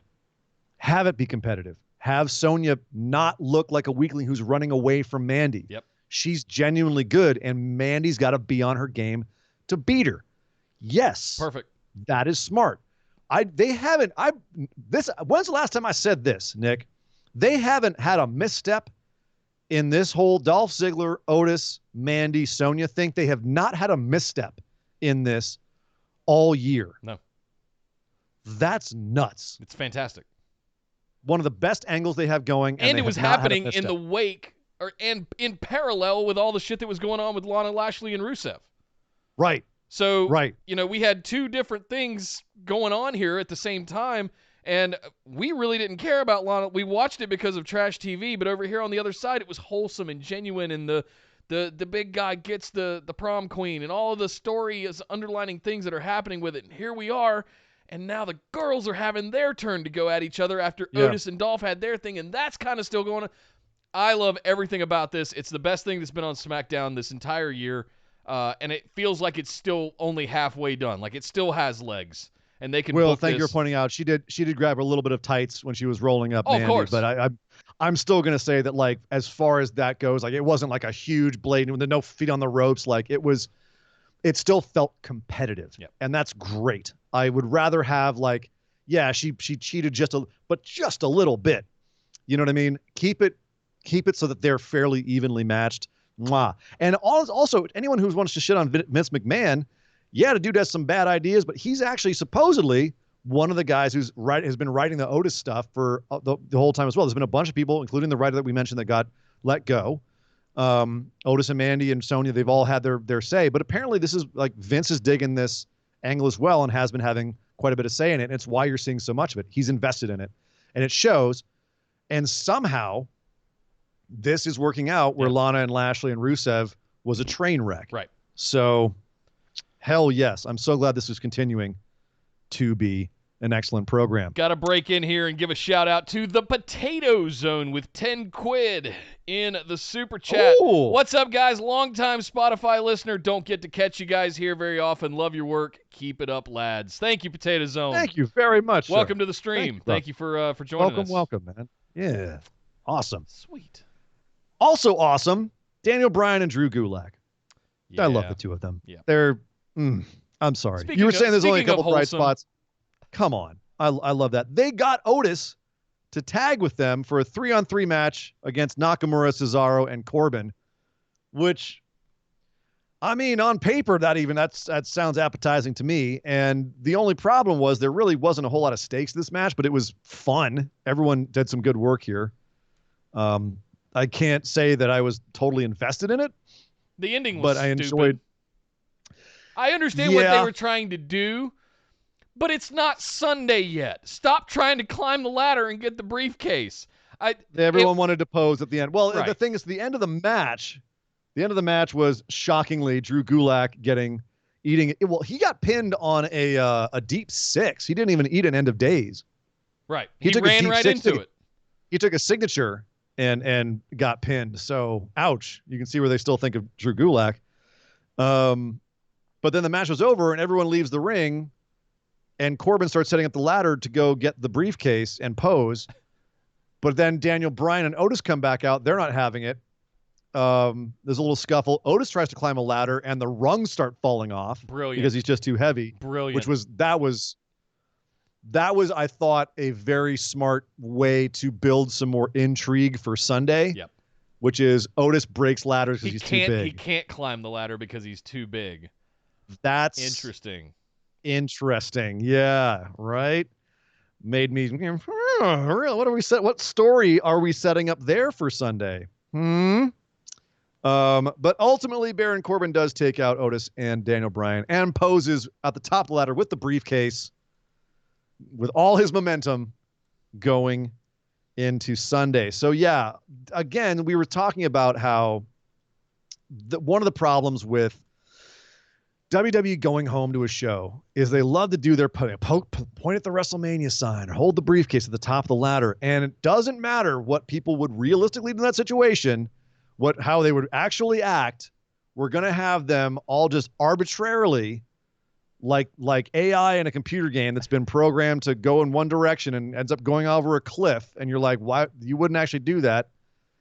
There they are trying to fight over a ladder to pose. Why does Daniel Bryan need to pose with a briefcase so bad? Daniel Bryan, what does he give a crap? So very strange. But yeah, Baron Corbin posing at the end of the show. Is that a guarantee he's not winning? Yes. Or is that a guarantee? He is not winning the Money in the Bank briefcase. What about Otis with him snapping off the rungs? Otis is not going to be able to climb the ladder to get the briefcase. That's what they're telling us. They're telegraphing this shit to us. Okay. Right. We shall see. Yep. Well, one thing that they are also telegraphing is that Tamina is big and strong, and Lacey doesn't like Bayley and Sasha. And we had a tag match, Lacey and Tamina versus Bayley and Sasha. Okay. Bayley and Tamina have a match on Sunday for the SmackDown Women's title. Again, why are we having the next two matches? I'm going to sit here and just slap my forehead and go, why are we having these matches 2 nights before the pay-per-view? Like, what are you doing? There was nothing better that you could do to build for this than have it's classic. I mean, this goes back as long as wrestling goes. Is the champ tags with somebody else versus their opponent, and we see if the champ can be pinned by the challenger in this tag match. So from that standpoint, okay, I get it. The problem is that I just am so not invested in this feud that I don't really care. I don't believe Tamina can beat Bayley on Sunday. No. Because it's kind of the Jinder Mahal syndrome where you have somebody being a non-factor for so long, and then you make them you push them really, really hard for a month, and then you say, see, they're championship material. And we're all sitting here going, no, they're not. They're really not. We know better. Yeah. So that was kind of how this felt, was all of this for what? For nothing, And sure enough, Tamina, Samoan drop on Bayley. She wins. She pinned her. Yeah. Great. To me, that indicates she's not going to win on Sunday because now they've created doubt. Uh-oh. Somebody pinned the champion. I couldn't be excited about this. Again, basic booking 101. Right. But you haven't made me care enough about the feud for this to be worth investing in. No. Yeah. We've said enough about the whole problem with the women's division over here. We'll move on to the tag division, where we had an 8-man tag match. We're having a fatal 4-way on Sunday. But brilliant. I hope it's tornado rules. I don't know if it's going to be. If they can also tag other team members tornado style, this is going to be a fantastic fatal 4-way match tomorrow night. Well, this was chaotic and crazy enough. But why? Okay, you knew immediately Lucha House Party was going to eat the pin, and you probably knew right away that it was going to be either Miz or Morrison pinning them. Sure. Like there's no other outcome that this 8-man tag match was going to have, and sure enough, Miz ends up pinning Lince Dorado after a skull-crushing finale, and I just by the way, why even bother having this? But Lince he looked like an absolute beast at the end of this match. This is the best Lucha House Party's ever looked. I know. And even though they are sitting in here for the Usos, who were, I think, supposed to be in this slot, I'm just speculating on that. But, good for them, man. Get out there and show out. So as you said, though, I think the perception is this is really about New Day and Forgotten Sons. Oh, totally. They're the two. Yeah. They're the two teams that this is really about. I don't see Miz and Morrison picking the titles back up on Sunday. Lucha House Party ain't winning the titles. So we're looking at the champs, New Day, and the new hot thing, the Forgotten Sons. And it's a fatal 4-way, no DQ. You got Jackson Riker ringside. Watch out. So that's what. Listen, genuinely, when you've got a third man outside, much like you would used to have Xavier Woods outside, for New Day, there's an X factor outside the ring that's there to help you do something. So in a fatal 4-way situation, that becomes very handy, especially when you're a giant monster of a man and an ex-Marine like Jackson Riker. So, oh my God. Listen, let's talk about someone who's actually got some talent. John Morrison, who also balled out in this match. Can we talk about the fact that dude was doing shit like we haven't seen him do since Lucha Underground? Yeah. Oof. Like his sells on those Poison Ranas were absolutely like somewhere Rob Van Dam was like looking for a check in the mail. Like those were outstanding. Yeah. The only downside was he sold him too well. We were like, how does he get up after that? How does he survive? That's it. The match is over. Dude came down right on his head. He basically just like his neck was like a spring. Yeah. Unbelievable. Esme with $2 in the chat saying potatoes are life. I guess the Potato Zone has started a potatoes conversation in the chat. Now all I want is French fries. Thanks, guys. Thank you, Esme. Dame las papas. Yeah. Papas fritas. Papas fritas. Dámelo en la boca. All right. So then we got Jeff Hardy. Jeff Hardy is back. We had two Hardys on TV this week. Again. We had Matt and Jeff and Damascus. And then much like the good old Southern boy in NXT, Cameron Grimes, good old Southern boy Jeff Hardy was confronted by an angry Irishman in the form of Sheamus. Yeah. Who was not happy about Jeff out here being like, I can feel you all at home. I love you, fans. I'm here for you. Yay, I love you guys. Mwah. I feel so much better. I'm totally off the drugs and not drinking anymore. For Yay. now. And then Sheamus, Jesus. And then Sheamus comes out to be like, oh my God, you make me sick. Stop talking, man. If you're so interested in having your adulation, it's not going to happen because they're not here. How ironic. And I've been putting out the small flames on SmackDown for a while, and now it's time for me to extinguish yours. What's with the Irishmen coming after North Carolinians all of a sudden? I don't know, man. Maybe you guys are eating too many potatoes. Maybe. Just saying. I really don't have much to say about this. I'm looking forward to doing the pick'ems. This was awful.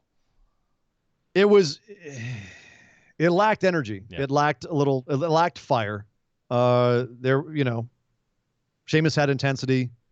Jeff was just kind of like, why are you coming at me, bro? And then Sheamus comes for him and he takes him out. Jeff takes out Sheamus and poses on the ring post. And then Sheamus is all pissed. And okay, so Sheamus is pissed at Jeff. All right, great. Yeah, cool. That feud starting. Give me something to Swanton bomb off of.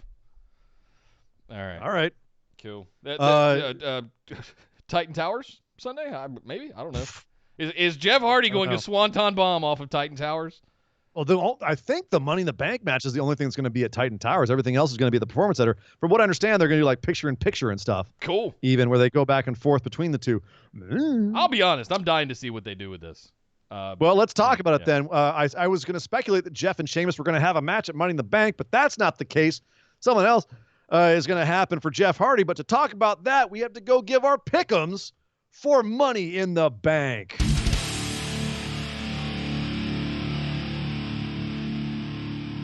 I don't even know what to say about this first match that has magically appeared on the card somehow.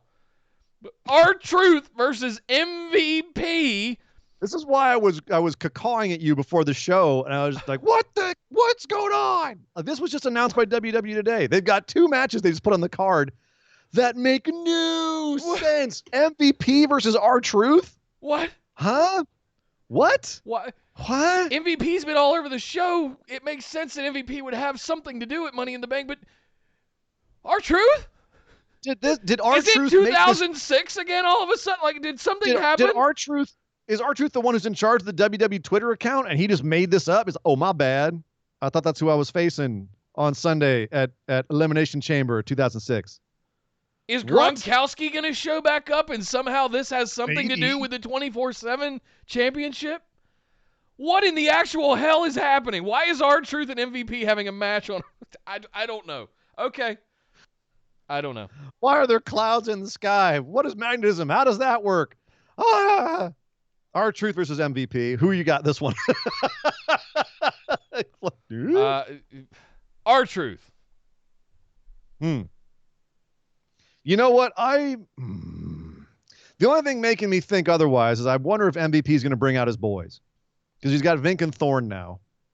I don't know if they're going to come out and help him take out R-Truth. I'm wondering if it's a recruitment scheme, if he's going to try and recruit him with Vink and Thorne into a stable.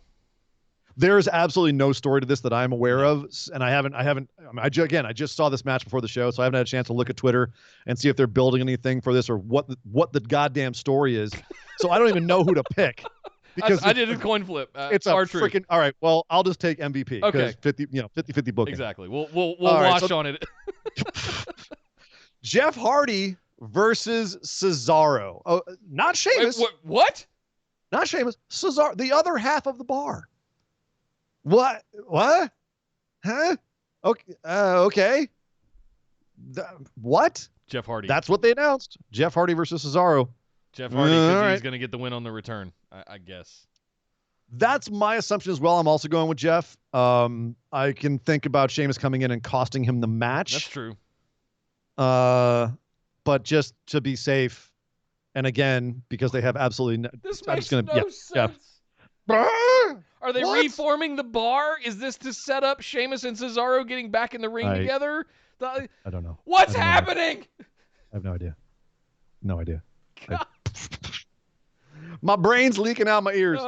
Right. New Day versus Forgotten Sons versus Miz and Morrison versus Lucha House Party for the SmackDown Tag Team titles. Who do you have winning this one, this fatal four-way? This one hurts. As bad as I want to say Forgotten Sons, I think New Day retain. They just got it 5 minutes ago. Yeah. I don't know. It's tough because I think they're going to change more titles than that. And I'm looking down the list here at all the titles that could change hands, and I'm seeing 1, maybe 2. This could be a third, but yeah, I'm gonna go with you and say New Day retain as well because they just got him. And that would be some 2 weeks serious. Ago. Yeah, that'd be some serious bouncing if Miz and Morrison had them for a hot second, then New Day had them for a really hot second. And then all of a sudden Forgotten Sons take him or Miz and Morrison get him back or whatever. We did have the face-off last week between them. We had the brawl that broke down before after the match, and then we had Miz and Morrison and the Forgotten Sons getting in each other's faces this week, last night. So there is part of me that's pulling on this going, they could strap the Sons here. They just debuted. Yeah. New Day just got the titles. It's too goddamn soon. New Day's got to retain. But the Sons could pin Lucha House Party to win the titles, and then New Day would have a beef saying, "You didn't pin us." I wouldn't be mad at that. Miz and Morrison would say, "No one ever beat us as a tag team."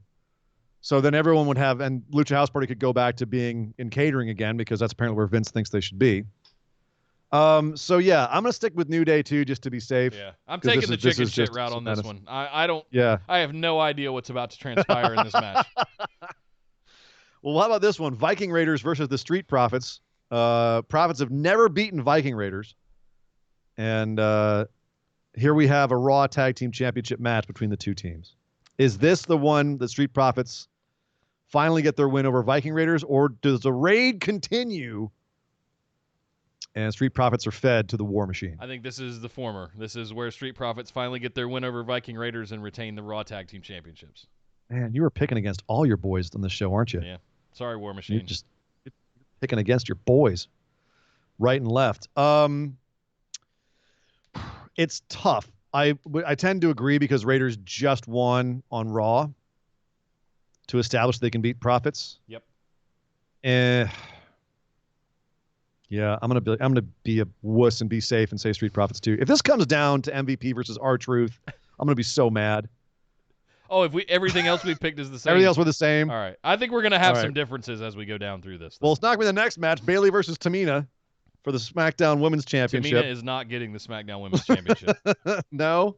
If it You're was not on- Lacey you're not on the- Evans, that would be a harder pick. You're not on the Tamina train. No. Choo choo. No. It's coming out of the station. No. It's gonna roll right over Bayley. No. No. Not on it. No. No. Me neither. Bayley's totally retaining Yep. here. This is ridiculous to even consider that Tamina would get the championship, which is going to be great if she actually does win it. And we're both sitting here going, "What? What the hell?" Not going to happen, but it'd be hilarious. Yep. This will be a very fun show on Tuesday, by the way, if Tamina does win right in this match. We're going to flipping tables, tearing up notes. It's going to be crazy. Braun Strowman versus Bray Wyatt for the Universal Championship. Now, we discussed earlier how let's actually make this clear, Nick. This is not about who wins or loses. This is about who walks away Universal Champion. I think Braun still leaves Money in the Bank as the Universal Champion. Okay. I don't know how we want to score the match. I definitely think there's going to be some shenaniganry and antics here that are going to take place. Yeah. But if the Fiend comes out and clean squashes and mandible claws Braun Strowman for the win, I'm going to be a little perturbed about that. Just like I was at SummerSlam with Finn. So yes. That's where I'm at. If Braun is going to stay champ, I hope there's shenaniganry as well. I'm saying Bray gets the title. I'm saying they're going the dumb route and make Bray champ again. And he just takes out Braun. Braun's transitional. I very much hope I'm wrong, Nick. And I hope that Braun stays champ and we have more story coming out of this. But yeah, I just don't see it yet. I think Bray, they're going to put this back on Bray, and it's just going to be a little blip on the Goldberg blip. Champ. This is how they got out of it. Goldberg bleep. Drew McIntyre versus Seth Rollins for the WWE Championship. Who do you have in this one? Drew retains easily. I agree. We're not doing a whole lot different. It's going to come down to, so far, it's Bray and R-Truth. Oh, God. Well, here's where we're going to really see something different. Yep. The Money in the Bank matches. Who do you have for the women's match? Asuka, Shayna Baszler, Dana Brooke, Carmella, Nia Jax, and Lacey Evans. And why are you picking Nia Jax? No, I'm not picking Nia. Lacey Evans is my pick for the women's Money in the Bank match. Because I think she's going to do really good with it. I look at Asuka, Shayna, Nia, don't need it. Carmella's already had it twice, frankly.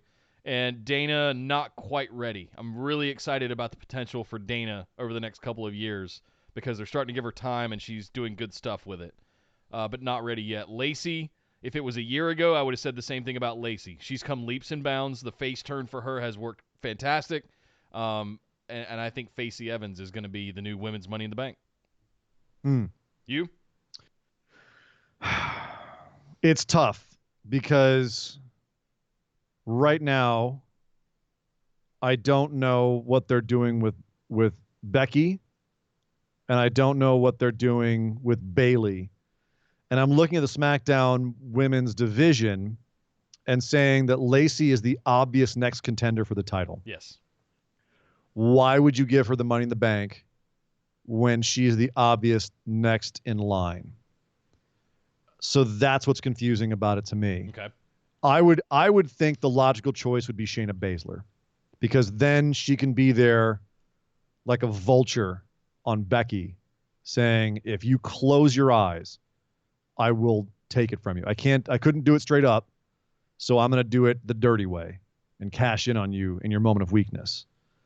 So I'm going to say Shayna because that is a way more interesting story to me. And I feel like Lacey already has an in for the championship. And there's no one to be feuding with Bayley right now, unless Lacey keeps it a long time. See, which doesn't seem like her character. I think the Sasha Bayley thing, we might be on the precipice of it getting ready to go. And while they're feuding, you can have Lacey orbiting with the briefcase, ready to strike. While those two are beating the shit out of each other, Lacey swoops in, cashes in, takes the title. That's my logic. If I'm being full transparent here, you know what? God damn it, Nick! Let this be a moment where I go Nick booking. That's Nick booking I could see. Yes, that's Nick booking I could see. All right. Yes, Sasha and Bayley fall apart. Lacey and Sasha is the next one to get the shot at Bayley, and then Lacey's hanging around and screws them both. Yep. I could see that. I want Shayna and Asuka to go tear the absolute holy hell out of each other on their way to Becky, and I think they're going to be busy doing that. Nia Jax is also going to be in there somehow, but all that's kind of happening over on Raw. Except did Nia come back on SmackDown or Raw? I can't remember. It was Raw. What will you do, Nick, if Nia wins the briefcase? Listen, what will you do? Because I've done enough. I will laugh at you. That's what I will do. Yeah. The She's men's not winning the Money in the Bank. Yeah, but between her and Otis climbing that ladder, it's going to be an interesting Sunday. Right. Men's Money in the Bank, Daniel Bryan, Baron Corbin, AJ Styles, Aleister Black, Rey Mysterio, and Otis Dozovic. Who do you have? Well, go ahead and rattle off the +1 for this one as well, because it weighs into my decision. No. Oh, okay. The +1 prop is who goes off the top of someone going off the damn building. So it was rumored this week that everybody kind of, when Vince said he wanted that there's speculation this was going to happen, there was rumor and speculation that Vince took the plunge himself down onto the mat. That's not substantiated anywhere. No, Becky Lynch said she watched a 70-something-year-old man go off the top of a building. Yeah. Becky was there, and she says that basically hinted that Vince, in order to show that it was safe, as Vince does, because Vince is insane, Vince was like, just to make sure that it's safe for everybody else, I'll do it. He threw himself off a building. He threw himself off a damn 10-story building, 7-story building, whatever it is. Of course he did. And the fact that they've been saying it over and over and over on the show. Yeah. And to be specific, the reason why we're not asking this about the women's match is because it's the men who've been saying it, which makes me think it's one of the men. Makes me positive. Oh, 100% it's the men. It's the women aren't going over. I don't know. They could. But I'm not saying they couldn't. I think that spot's going to be reserved for someone. A guy. Yeah. Who I trust. It's bad optics to throw a chick off the top of a building. Exactly. Just, take your sexism however you want, but that's bad optics. It would be awesome. I mean, imagine if they tossed like Asuka or Shayna off the building. That'd be rad. Or Nia, that'd be a cool stunt. Well, just coming off of double ACL surgery, that's cool. Yeah. Throw her right off the building. My pick. Okay, your pick for men's Money in the Bank, and since we are like 90% sure someone's going off this building, who's going off the damn building? I think AJ Styles is going off the building. Ergo, I'm picking Aleister Black to win the Money in the Bank briefcase. Interesting. I actually think it might be Corbin that goes off the building. That could be viable as well. I think Corbin goes off. I think just, what a great way to get back at the heel. Corbin goes off the building. Yep. And everyone's like, oh, thank God. What a great audience pop moment, right? Also, AJ just died, and they did a crap way of bringing him back. So the last thing they need to do no. This totally ends up with AJ being pitched as immortal because he just got buried and he just came back, and now he's gonna get thrown off a building, and now he's gonna come back, and it's gonna be fantastic. So kind of like the Nature Boy Buddy Rogers and the Nature Boy Ric Flair. Now we have the immortal Hulk Hogan and the immortal AJ Styles. Is that what you're saying? Just in different ways, like. He's literally immortal. He's been buried alive and thrown off a 10-story building, and he just no-sells it. Oh man.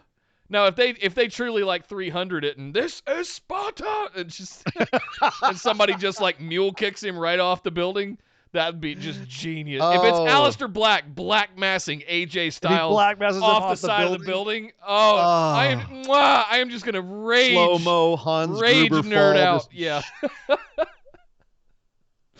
Oh my God, that'd be fantastic. Yeah, Aleister Black for me. AJ goes off the building. The end of Strange Days. Just. Yep. AJ wins the whole thing. Baron Corbin goes off for me. Okay. And then final 1+1 prop bet. There's by the way, these +1 prop bets, just 1 point. You don't lose anything if you get it wrong. Yep. Just +1 if you get it right. Any cash-ins on this show? Yes or just a yes or no, not who. Just yes or no. Does anyone cash in on this show? No. Okay. All right. Well, then that's not that. Then that we can just erase that from this but we agree there's no cash-ins. Because that would be ridiculous. We all know they're in Florida. Fans. Like there's no excitement for it. There's no drama for it. Plus we don't know the order of the matches and what they're going to be. If they had a championship match later in the show after the ladder matches, yeah, maybe. But I think this is going to be the big main event. If they admit that the Money in the Bank match was pre-filmed, they could have a cash-in. True. The problem is, we know it's in Stamford, Connecticut, and the PC is in Florida. Yeah. This is not like, the House of Horrors match where the House of Horrors is wherever the hell it is, but it happens to be 20 minutes from the arena. Right. Right. In the backwoods, but 20 minutes from the arena. And it's just dumb. We know they're in Connecticut. We know they're in Florida. They're not going to get the briefcase and then 5 minutes later pin somebody in Florida. Right. Okay. That's not happening. So yeah, I agree. No cash-ins. Couple of super chats here to finalize some things. Kyle says $5 in the super chat. I nominate AJ to be WWE's Kenny. Too bad no OC can be Stan and Kyle. Yeah. Oh my God, they killed AJ. You bastards. You bastards. And then he just shows back up for no reason. JB with $5 in the super chat. Aw. AJ's new gimmick is he dies in a million different ways, but always comes back like nothing happened. Yes. Exactly. Yeah. Exactly. Kenny. Exactly. Kenny from South Park. Edge of a roof. AJ goes over. The Wilhelm scream. Exactly. Yeah.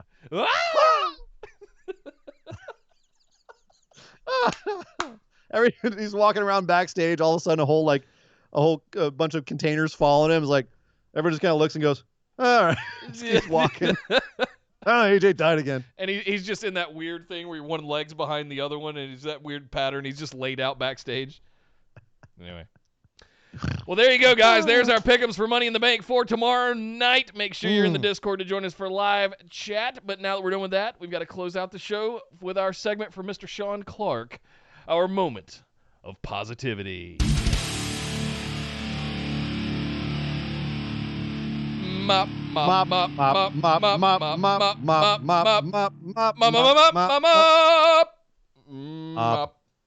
A moment of positivity. Nick, what made you happy this week? What tickled your fancy? What tickled your funny bone? What made you smile? What was the most positive thing you saw in wrestling over the last few days since our last show? Listen, I love Jackass. I love watching people hurt themselves. It's one of the reasons I love professional wrestling, specifically hardcore matches, is I get a kick out of watching people hurt themselves. Seeing Sammy Guevara ricochet off that golf cart made me laugh so hard that I could not see, and I had to pause it because we can now in streaming, rewind it, make sure I really saw what I thought I saw. Yeah. And it wasn't yes, he did protect himself and put his hands up, but they were going so fast that there was a whiplash where his forehead actually did hit the thing, and it bounced off, and he did. Sammy Guevara going off the golf cart, man. And with it being chased down by Kenny Omega, I'll get you! Just that whole sequence right there, just nothing made me happier this week than that. Fantastic stuff. I don't want to double up, but I mean, yeah, that was the greatest thing I saw all week. Hands down. That whole match made me so happy. That was definitely take me back to grade school and kind of giggling kind of hit with the golf cart. So much insanity. You can tell they're having fun. Yeah. Just to find something else, Jake bringing out the snake, man. Oh yeah. Jake bringing out the snake. I marked the hell out, dude. You know me. A little too much creepy thrusting for me. You know me. I love me some Jake. Where is he? There's my Jake. Oh. I love me some Jake. And that man comes out with the python, lays the python on somebody. Oh, I'm gonna mark out. Hashtag phrasing. Oh. That's right. Laying a snake on you, mama, like a snake charmer. He laying that snake down on Brandi Rhodes. kept moving it around, so it was like the weird positions. Great. It's great. Love it. Oh, I marked the hell out. That's got to be my moment.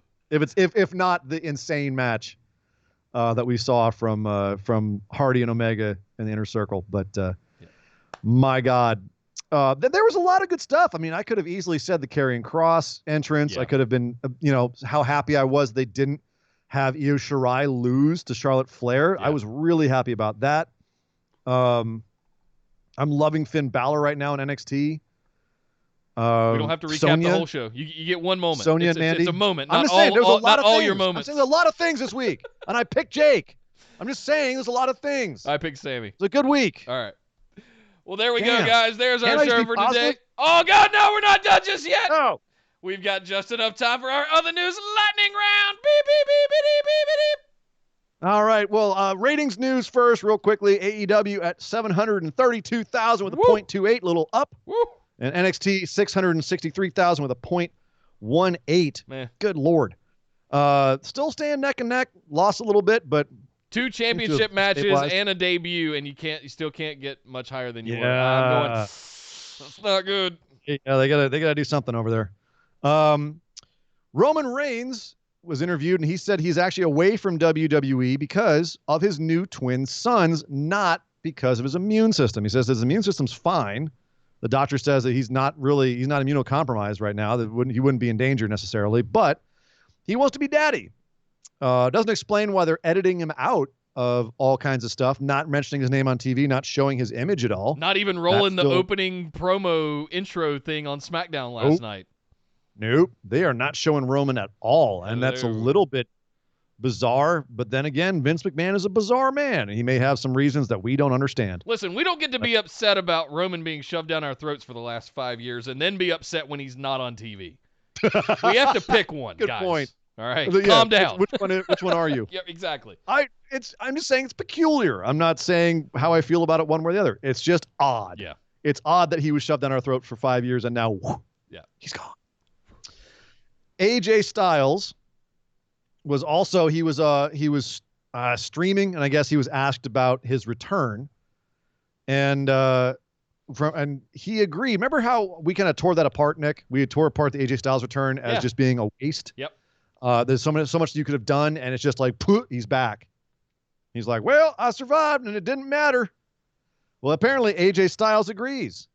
He agrees that his return from the Boneyard match sucked. He says, I've heard people say, well, I mean, you kind of just wasted it.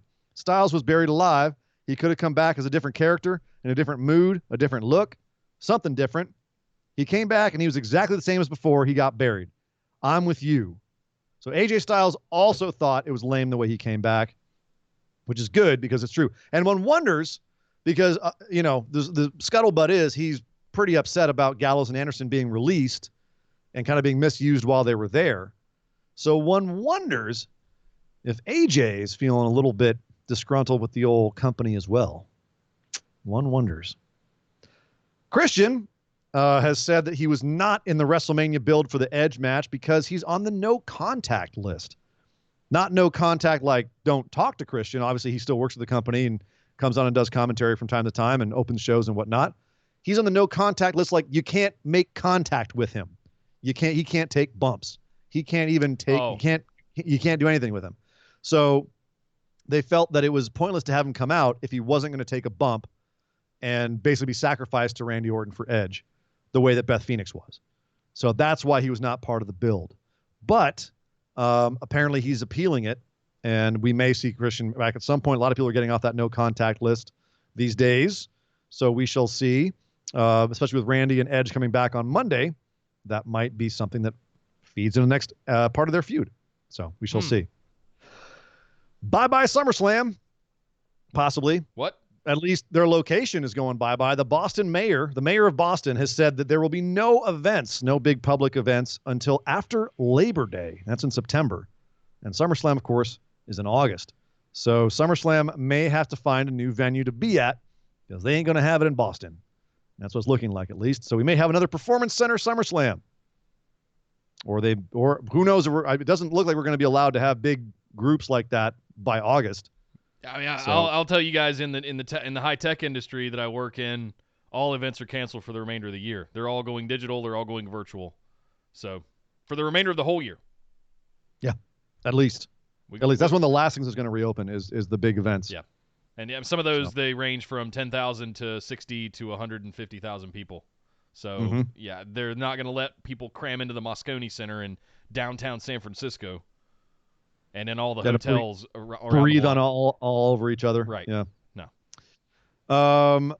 Stephanie McMahon sold about 1/7 of her stock in WWE this week for a nice, cool $1.02 million. Earlier in the week, Triple H also sold a similar amount. No reason given as to why they sold that much stock. Maybe they need liquidity. Nor should they be required to. No. If It's they're just doing it legally, there's no reason they should have to disclose that. Maybe they want to pay off their house. Interesting to note. Maybe, it's maybe they haven't had as much cash income during this time like the rest of us, and they just needed some liquidity. But just worthy. Maybe they're taking it out to loan it to Dad to pay off Mr. Luck. Who knows? Oh, low blow, Nick. Sorry. I'm just gonna say if WWE is sold to ESPN next week or Disney next week, then it's gonna look a lot more suspicious. Oh, totally. But right now, they would get done for insider trading at that point. Oh, big time. Stock's back on the rise too, by the way. Well, everything's back on the rise now. Oh, yeah. They are also set to host the Quest for Lost WWE Treasures on A&E starting up pretty soon, where they go around and find lost WWE treasures and also open up the vaults over in WWE and show all kinds of memorabilia that happens to be sitting in their warehouses. And we get to see all kinds of old props that we haven't, like Vince McMahon's cement-filled car and Andre's boots and stuff like that. So sounds like a pretty cool show for WWE nerds, actually. Oh, yeah.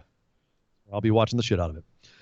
I said A&E, but AEW got fined $10,000 by the Maryland Athletics Commission. We mentioned that this was in process before. Now it's been confirmed. They were officially fined $10,000 because of the Omega and Moxley unsanctioned lights out match, because of the blood, because they actually bled. They didn't do blood capsules, and they weren't able to prove that it wasn't real blood, because it was. And apparently in Maryland, they still think that wrestling's a freaking sport that should be regulated in this way. I actually read the thing. Like, they know wrestling's not a sport, but they still treat it like one. Why? Who knows? But yeah, they got fined $10,000 freaking dollars by Maryland because they had a wrestling match that had some real gigging in it. Who cares? Move on. Next. Well, they do, because it's $10,000. No one wants to get fined $10,000. It's not a ton for a billionaire company like that, but it's still like, That's a sneeze. Come on. Pay the fine, and we enjoyed the hell out of that match. Yeah, but at the same time, like, some of these laws are just so backwards and ancient, outdated. Yep. New Japan has canceled the Best of the Super Juniors. Damn it. They had to do it. They wanted to wait. They waited as long as possible, but they had to cancel it. They also canceled Wrestle Dynasty at Madison Square Garden this August, pushing it back to next year. So stuff still falling by the wayside there. But in positive news from New Japan, Kazuchika Okada, being the stud that he is, has donated 5 million yen, which is about $47,000, to supporting the frontline workers who are fighting this situation over in Japan. That's nurses and healthcare workers, essential people. So he has donated $47,000 to a charity to help for that. So good guy, Kazuchika Okada, doing good guy things. Couple more quick things. Listen to Talk is Jericho this week. The Revolt are on there talking about their time in WWE and what they're going to do now. A good listen for sure, especially if you like the previous iterations like Matt Hardy and John Moxley and other people that are disgruntled that left WWE. It's more of the same, and it confirms a lot of the things you were afraid of. Yep. And finally, happy birthday to Io Shirai, who turned dirty 30 yesterday. Happy birthday to the genius of the sky, Io Shirai. And Nick, that is the news. Well, thank you very much. Happy birthday, Io Shirai, and thank you, Surrey and Dangerous. Thank you guys in the chat live here on YouTube, where we stream every Tuesday at 8 p.m. Eastern, 5 Pacific, and every Saturday, 3 p.m. Eastern, noon Pacific. It's youtube.com/bustedwideopen. Make sure you subscribe to the channel and got your notifications turned on, because we're making some good changes, and we want you guys to make sure you're here live when we do these. It's much more fun. The YouTube show versus the podcast, lots of fun, and I'm sure everybody that hangs out in the chat for every show can vouch for that. You can also follow us over on Twitter and Instagram at BWO Podcast. Come find us over on Facebook. Just search for Busted Wide Open, like our page, and send us a join request to get into the front door. You'll just have to check in with Sheriff McDonald and our newest deputies of Andy Jessup and Lyle Frayling.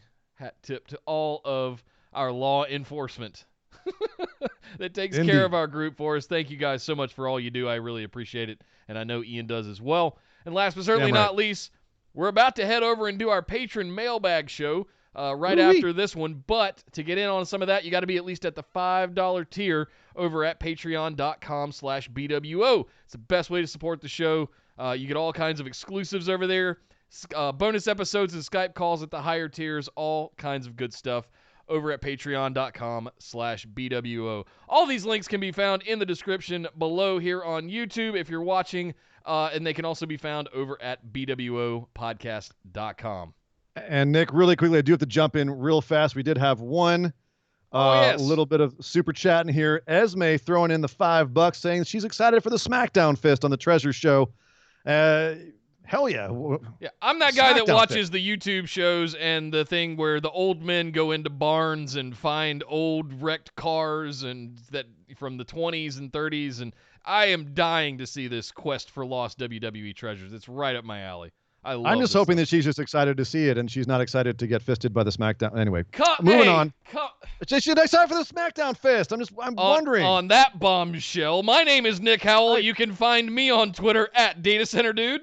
And I am Sir Ian Dangerous. You can find me on Twitter at Sir Ian Dangerous. But my God! Would somebody stop the damn match?